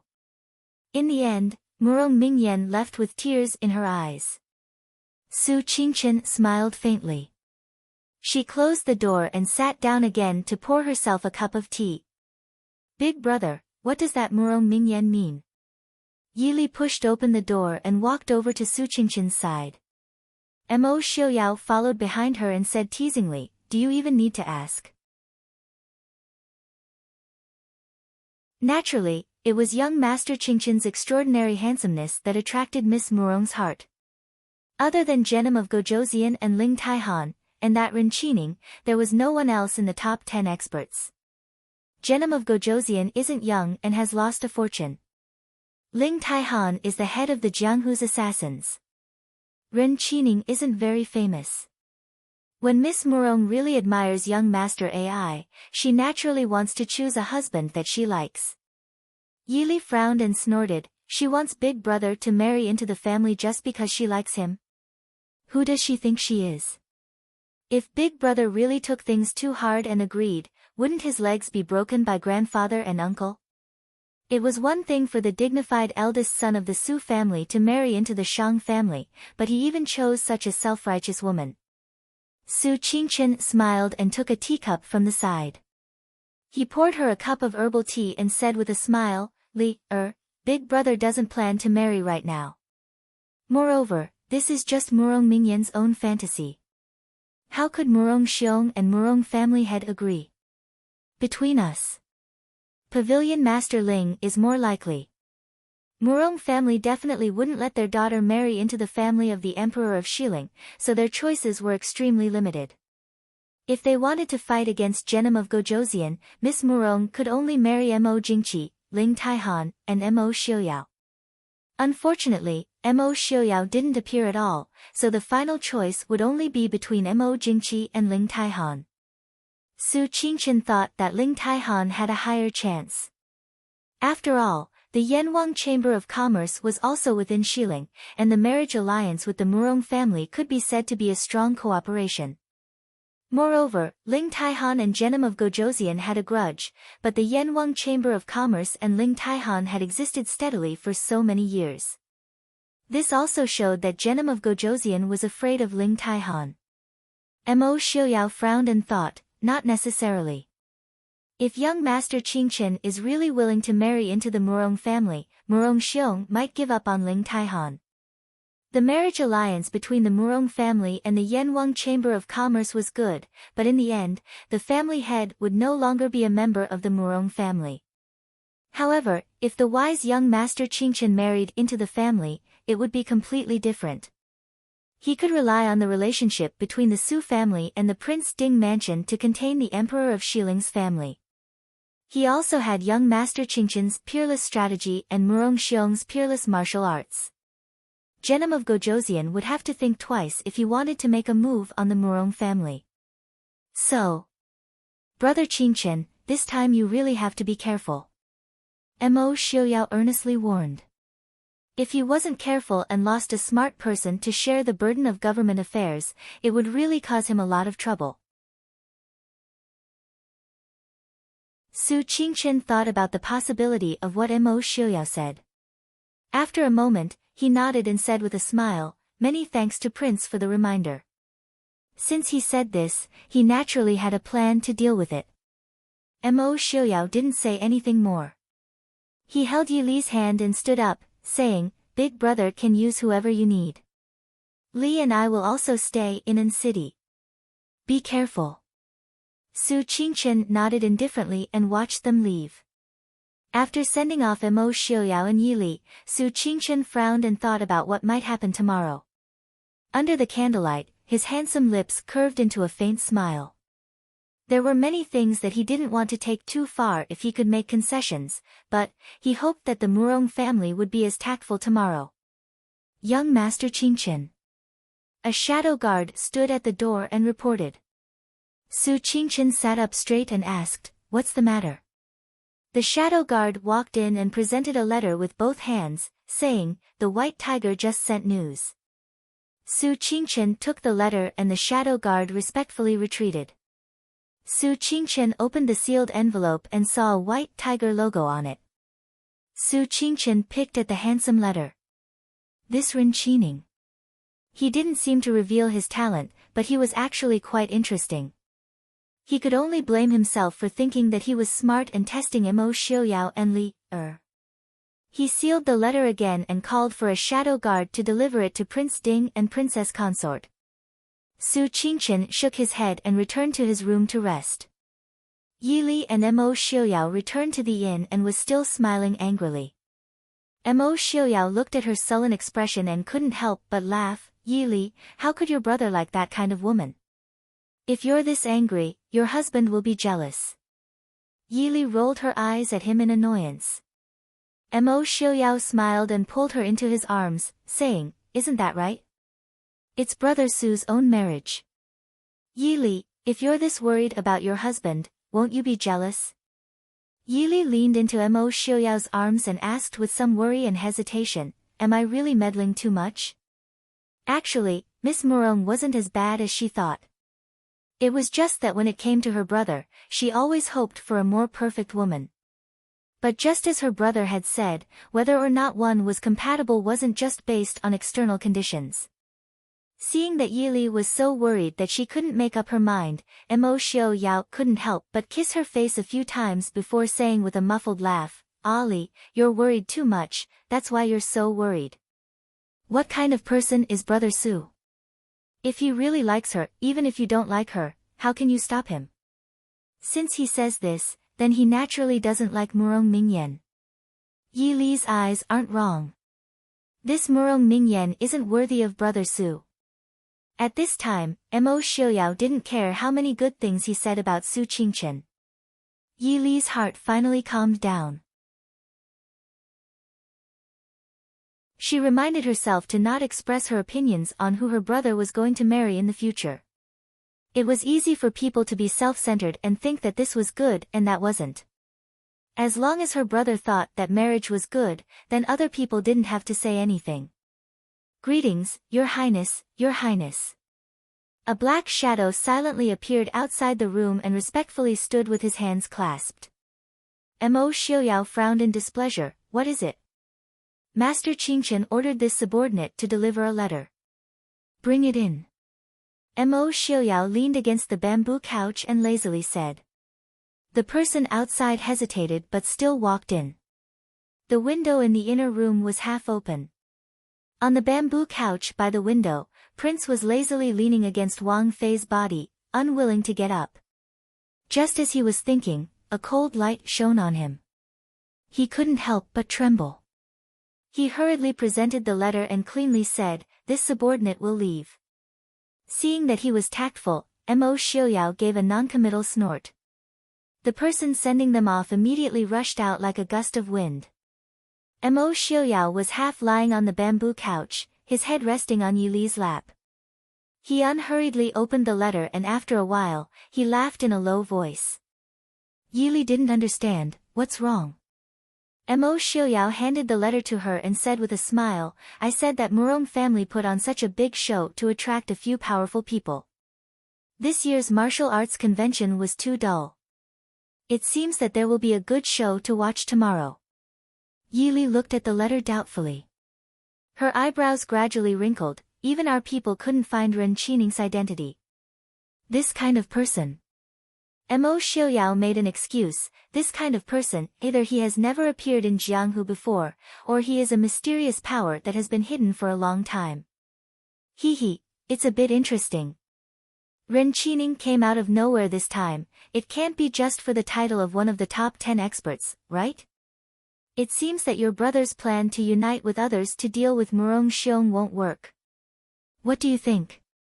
What do I think? Isn't this matter in your brother's hands?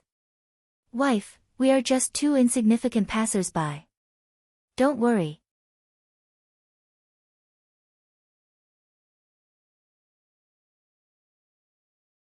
Chapter 545. Murong family residence. The magnificent villa was not the least bit inferior to the imperial family residence. Perhaps it was because the owner's family was few in number, but the entire villa faintly revealed a gloomy and decadent atmosphere. The extravagance that was piled up with countless priceless treasures gave people a heavy feeling that made it hard for them to breathe. Murong Mingyan stepped through the door, and there were already groups of servants waiting for her. When they saw her return, they hurriedly welcomed her with joy. Eldest miss, you're finally back. Master was worried to death. Murong Mingyan frowned in disgust. She raised her head and looked at the group of servants with flattering faces in front of her. She also looked at the magnificent and majestic carved eaves and beams. She couldn't help but think of the elegant and otherworldly white-clothed man who looked like an immortal. Murong Mingyan bit the corner of her lips, and her eyes flashed with a determined light. Grandfather, great-granduncle. Before she could return to her room, Murong Mingyan was called to the study by Master Murong. Master Murong wasn't the only one in the study. Her great-granduncle Murong Xiong, who she had been afraid of since she was young, was also there. Master Murong coldly snorted and said, You still know to come back. You are Murong family's eldest miss, who allowed you to run out? Murong Mingyan lowered her head and helplessly twirled the silk in her hand. She didn't dare to speak. In the eyes of outsiders, she was Murong family's eldest Mississippi. But since she was young, she never had the right to speak in front of her grandfather and great-granduncle. All this time, she could only listen to what they said. But now, they were going to talk about her marriage. Master Murong saw her obedient appearance, and the anger in his heart subsided a little. He softened his tone and said, Tomorrow is the last day of the martial arts convention.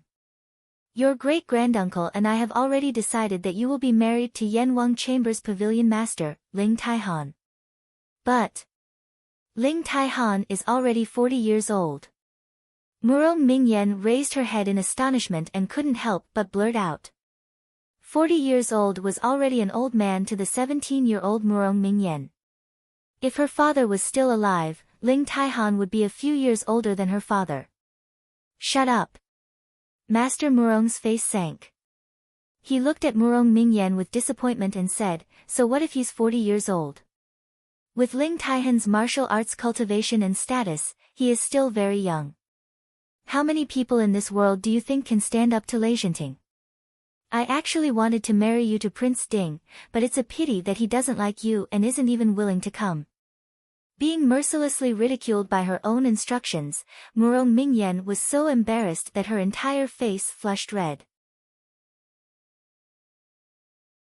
Very quickly, her complexion turned deathly pale, and she was unable to speak for a long time. In the end, she was his granddaughter, and she was his only bloodline in the world. Seeing her like this, Master Murong sighed and eased his expression. He said patiently, We deliberately made such a scene for your sake. There were only a few truly capable people in this world. Prince Ding's refusal to come shows that he doesn't care about you or Murong family's wealth. Moreover, everyone knows that Prince Ding is deeply in love with Princess Ding. Even the capital of the Northwest is named after her. Prince Ding won't abandon his wife for the sake of his reputation and the Su family. Even if you marry him, you can only be a concubine. As for Emperor Chu and Prince Li, Emperor Chu already has the Lu family by his side. There's no room for us to interfere. I'm afraid that Prince Li won't be able to do much. But Ling Taihan is different. He is the master of Yanwang Chamber. He lives in Xiling, and he has a good relationship with Prince Ding. It was precisely because of this identity that no one dared to offend him even though he was not involved in any fights. Furthermore, Ling Taihan hasn't married yet. If you marry him, you'll be the wife of the pavilion master of the King of Hell's pavilion. You also have the support of the Murong family. Who in this world would dare to give you any face? Murong Mingyan stubbornly bit her lip and didn't answer. Even if her grandfather praised Ling Taihan, in Murong Mingyan's eyes, how could Ling Taihan, who was dressed in plain clothes and looked ordinary, compare to the elegant young master Qingchen? If Yi Li was here, she would definitely scoff at Murong Mingyan's taste. It wasn't that Yi Li thought Ling Taihan was better than Su Qingchen, but the two were completely different types. Although Ling Taihan wasn't as handsome as Su Qingchen, Mo Xiuyao, Feng San, and Han Mingxi, he was tall and straight. His appearance was also firm and handsome. Even if he was put together with these world-famous handsome people, he would definitely not be drowned out. Moreover, on the surface, everyone thought that Su Qingchen's temper was better than Ling Taihan's. However, if Yi Li were to say, she was afraid that Ling Taihan's heart was softer than Su Qingchen's. If Yi Li were to choose one of these two to be her husband, Yi Li would most likely choose Ling Taihan and not Su Qingchen. This also explained why young Master Qingchen's appearance and wisdom were unparalleled in the world, but he still hadn't married. Sometimes, too much gentleness was actually a kind of alienation and indifference. Unfortunately, Murong Mingyan didn't understand this truth. Murong Xiong coldly snorted and said, "This old man knows what little girl is thinking. You just think that Ling Taihan is much older than you and his appearance isn't as handsome as many of the young masters who came to participate in the martial arts convention." It seems that Murong family has spoiled you too much. How good do you think your appearance is? Tonight, you went to see that brat from the Su family, right? Were you rejected? Your appearance may be called a beauty in Ancheng, but De Chu State isn't Xiling. That brat from the Su family has traveled the world, what kind of beauty hasn't he seen? With your appearance, if you stand next to that brat from the Su family, I'm afraid you're not as good looking as him. You don't have to resent Ling Taihan for being older than you. At 40 years old, he can maintain the appearance of a 30-year-old. At 70 years old, he can also maintain the appearance of a 40 or 50-year-old. Do you think you'll still be a beauty at 50 years old? At that time, it'll be him who dislikes you. If you marry that brat from the Su family or Mo Xiuyao, I'm afraid you'll be left behind before you're 30 years old. Great-granduncle. These words could be said to be vicious. Murong Mingyan had never been humiliated like this in her entire life. This humiliation was personally given by her own family. Tears immediately flowed out and couldn't be stopped no matter how much she wiped them away. Cough. Uncle. Master Murong coughed lightly. He also felt that Murong Xiong had gone too far. Although Murong Mingyan's appearance hadn't reached the point of being unparalleled in the world, it wasn't to the point of being disliked. The title of the #1 beauty in Ancheng wasn't self-proclaimed. Although Master Murong wanted to attack Mingyan so that she wouldn't be too ignorant, there were some things that went too far. Murong Xiong glanced at Murong Mingyan, but didn't say anything in the end. Master Murong looked at Murong Mingyan and said, "In short, your great-granduncle and I have already decided on this matter. There's no need to say anything more." How could Murong Mingyan be willing to accept this? She steeled her heart and knelt in front of Master Murong. "Grandfather, Mingyan has a better idea. Pavilion Master Ling might not be the best choice." Master Murong raised his gray eyebrows.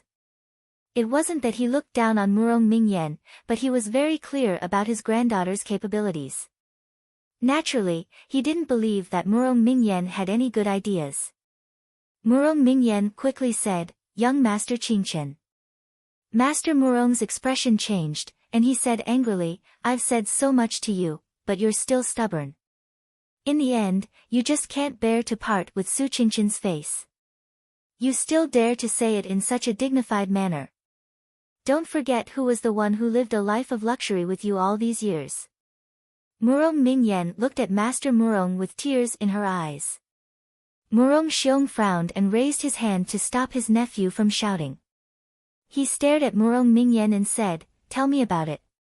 Murong Mingyan was overjoyed and quickly said, "Young Master Qingchen's wisdom is unparalleled. If we can make him agree to marry into the Murong family."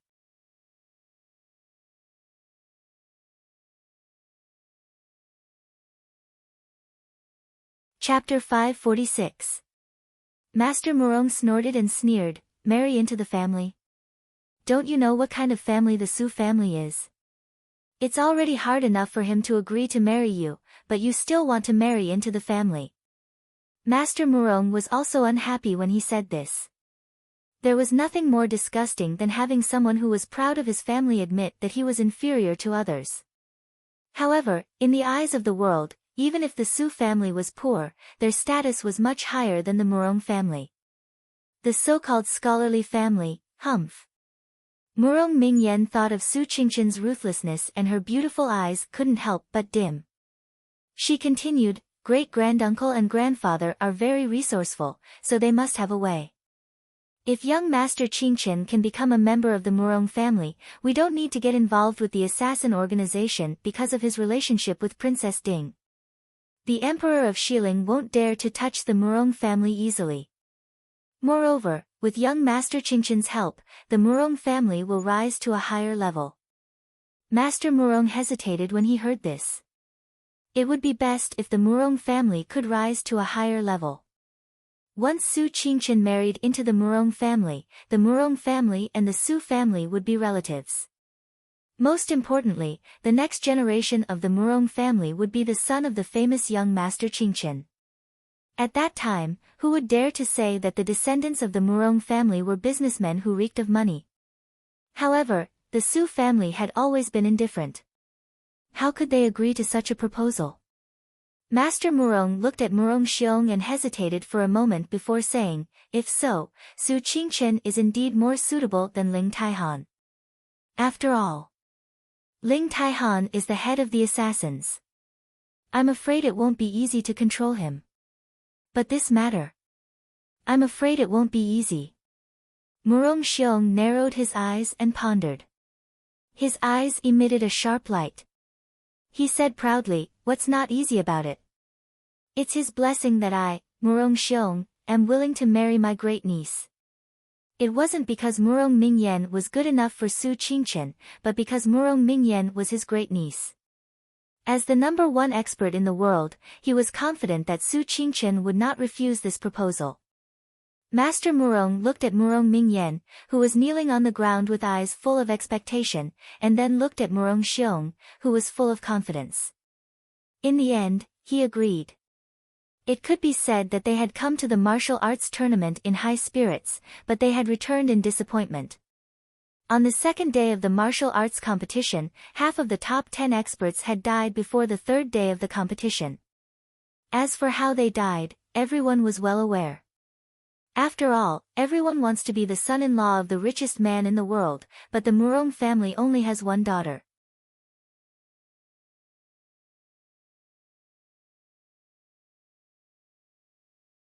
Seeing that he understood his meaning, Genom of Gojoseon patted him on the shoulder and said, "You are not young anymore. It is time for you to take charge. Father is also old. Father is at the peak of his life. This child thanks father." Lei Tengfeng said. Genom of Gojoseon and his son said this without any intention of hiding it from others. Even Su Qingchen, who was dozing off to the side, did not seem to care. This was originally Genom of Gojoseon's test of Su Qingchen. Young Master Qingchen was famous throughout the world, but many things could not be done with talent alone. he also needed to be decisive and ruthless. The terrain at the border between Nanzhao and Xiling was complicated. It was impossible to end the battle quickly. Thus, from the start, Genom of Gojoseon had the idea of attacking Nanzhao first. He had not planned on a quick sneak attack. Thus, keeping it a secret was not so important. Or rather, if he could test Su Qingqian's true depths, even if he leaked a bit of military intelligence, Genom of Gojoseon would feel it was worth it. If Su Qingqian chose to save Nanzhao, it meant that this person was soft-hearted and did not need to be feared. If Su Qingqian chose to stand by and watch, there was also no need to be too worried. If Su Qingqian used Nanzhao and Xiling to restrict each other, or even do something else, then, other than Mo Xiuyao and Yili in the northwest, there would be one more person to be wary of. Su Qingqian did not pretend not to hear, nor did he deliberately care about this topic. It was as if Genom of Gojoseon and his son were talking about ordinary family matters, as if the father was praising the son. He opened his eyes and looked at Lei Tengfeng. He smiled faintly and said, "Congratulations, Lei Tengfeng." Lei Tengfeng smiled and said, "Many thanks, young Master Qingqian." But the smile did not reach his eyes. Lei Tengfeng's life was actually quite sullen. Although his abilities and methods were not bad, the pressure from above was Genom of Gojoseon. There was no room for him to show off. If he did well, like father, like son. If he did wrong, he would be a bad bamboo shoot. In terms of ability, and experience, even if he was not as good as Mo Xiuyao, he would not lose to Yelu Hong, Yelu Yi, Mo Jingqi, Mo Jingli, and the others. But when he mentioned others, the only impression they would have of him was Genom of Gojoseon. Lowering his head, Lei Tengfeng's eyes flashed with determination. He would let the world know what it meant to be the student surpassing the master. This one greets young Master Qingqian. While Su Qingqian and the other two were chatting, a middle-aged man who looked like a servant of the Murong family came over and greeted Su Qingqian. Su Qingqian sat up and nodded with a smile. No need to be so polite. The man looked at Su Qingqian with flattery and fawning eyes. He smiled and said, "Not at all. Our master and master invited you to the manor for a chat." This morning, Murong Xiong and the Murong family head did not appear on the stage. Although everyone was surprised, they did not say anything. Originally, the martial arts convention did not involve anyone. This time, the Murong family had done enough to organize it. The people present were not ordinary people. Naturally, they could see that the man's attitude towards Su Qingqian was different. Su Qingqian frowned slightly and said, "Does the Murong family head have something to say?" The man smiled apologetically and said, "The family head naturally has something important to discuss with young Master Qingqian." Su Qingqian nodded and stood up. "If so, please lead the way." Ling Taihan, who was sitting on the side, also stood up and said with a smile, "This one has admired the Murong family for a long time. Would it be possible for me to visit?" This. The man was in a bit of a dilemma. The master and the old master definitely didn't want Ling Taihan to pay them a visit now, but Ling Taihan was the head of the assassins in the King of Hell's pavilion. How could he resist his majesty? Ling Taihan did not make things difficult for him. He smiled generously and said, "There's no need to make things difficult. It's just that this pavilion master has a good relationship with Prince Ding and Princess Consort. I have also promised Prince Ding that I would take good care of young Master Qingqian. Since it is not convenient for me to go, I can only ask the Murong family head to come out and chat with young Master Qingqian." This was not embarrassing. The man's face turned green. He forced a smile and said, "Young Master Qingqian, you are a guest. The Murong family will guarantee your safety." Wasn't the first person to make a move on young Master Qingqian at the martial arts convention from the Murong family? Leng Luyue, who was sitting behind Ling Taihan, said coldly. "In that case, Pavilion Master Ling, please come out." The man gritted his teeth and said. The order he received was to invite young Master Qingqian. If he did not invite him, the master would usually deal with the incompetent person first before asking for the reason. Watching the group leave, Lei Tengfeng frowned and said, "Father, is the Murong family planning to?" Genom of Gojoseon sneered and his eyes were fierce.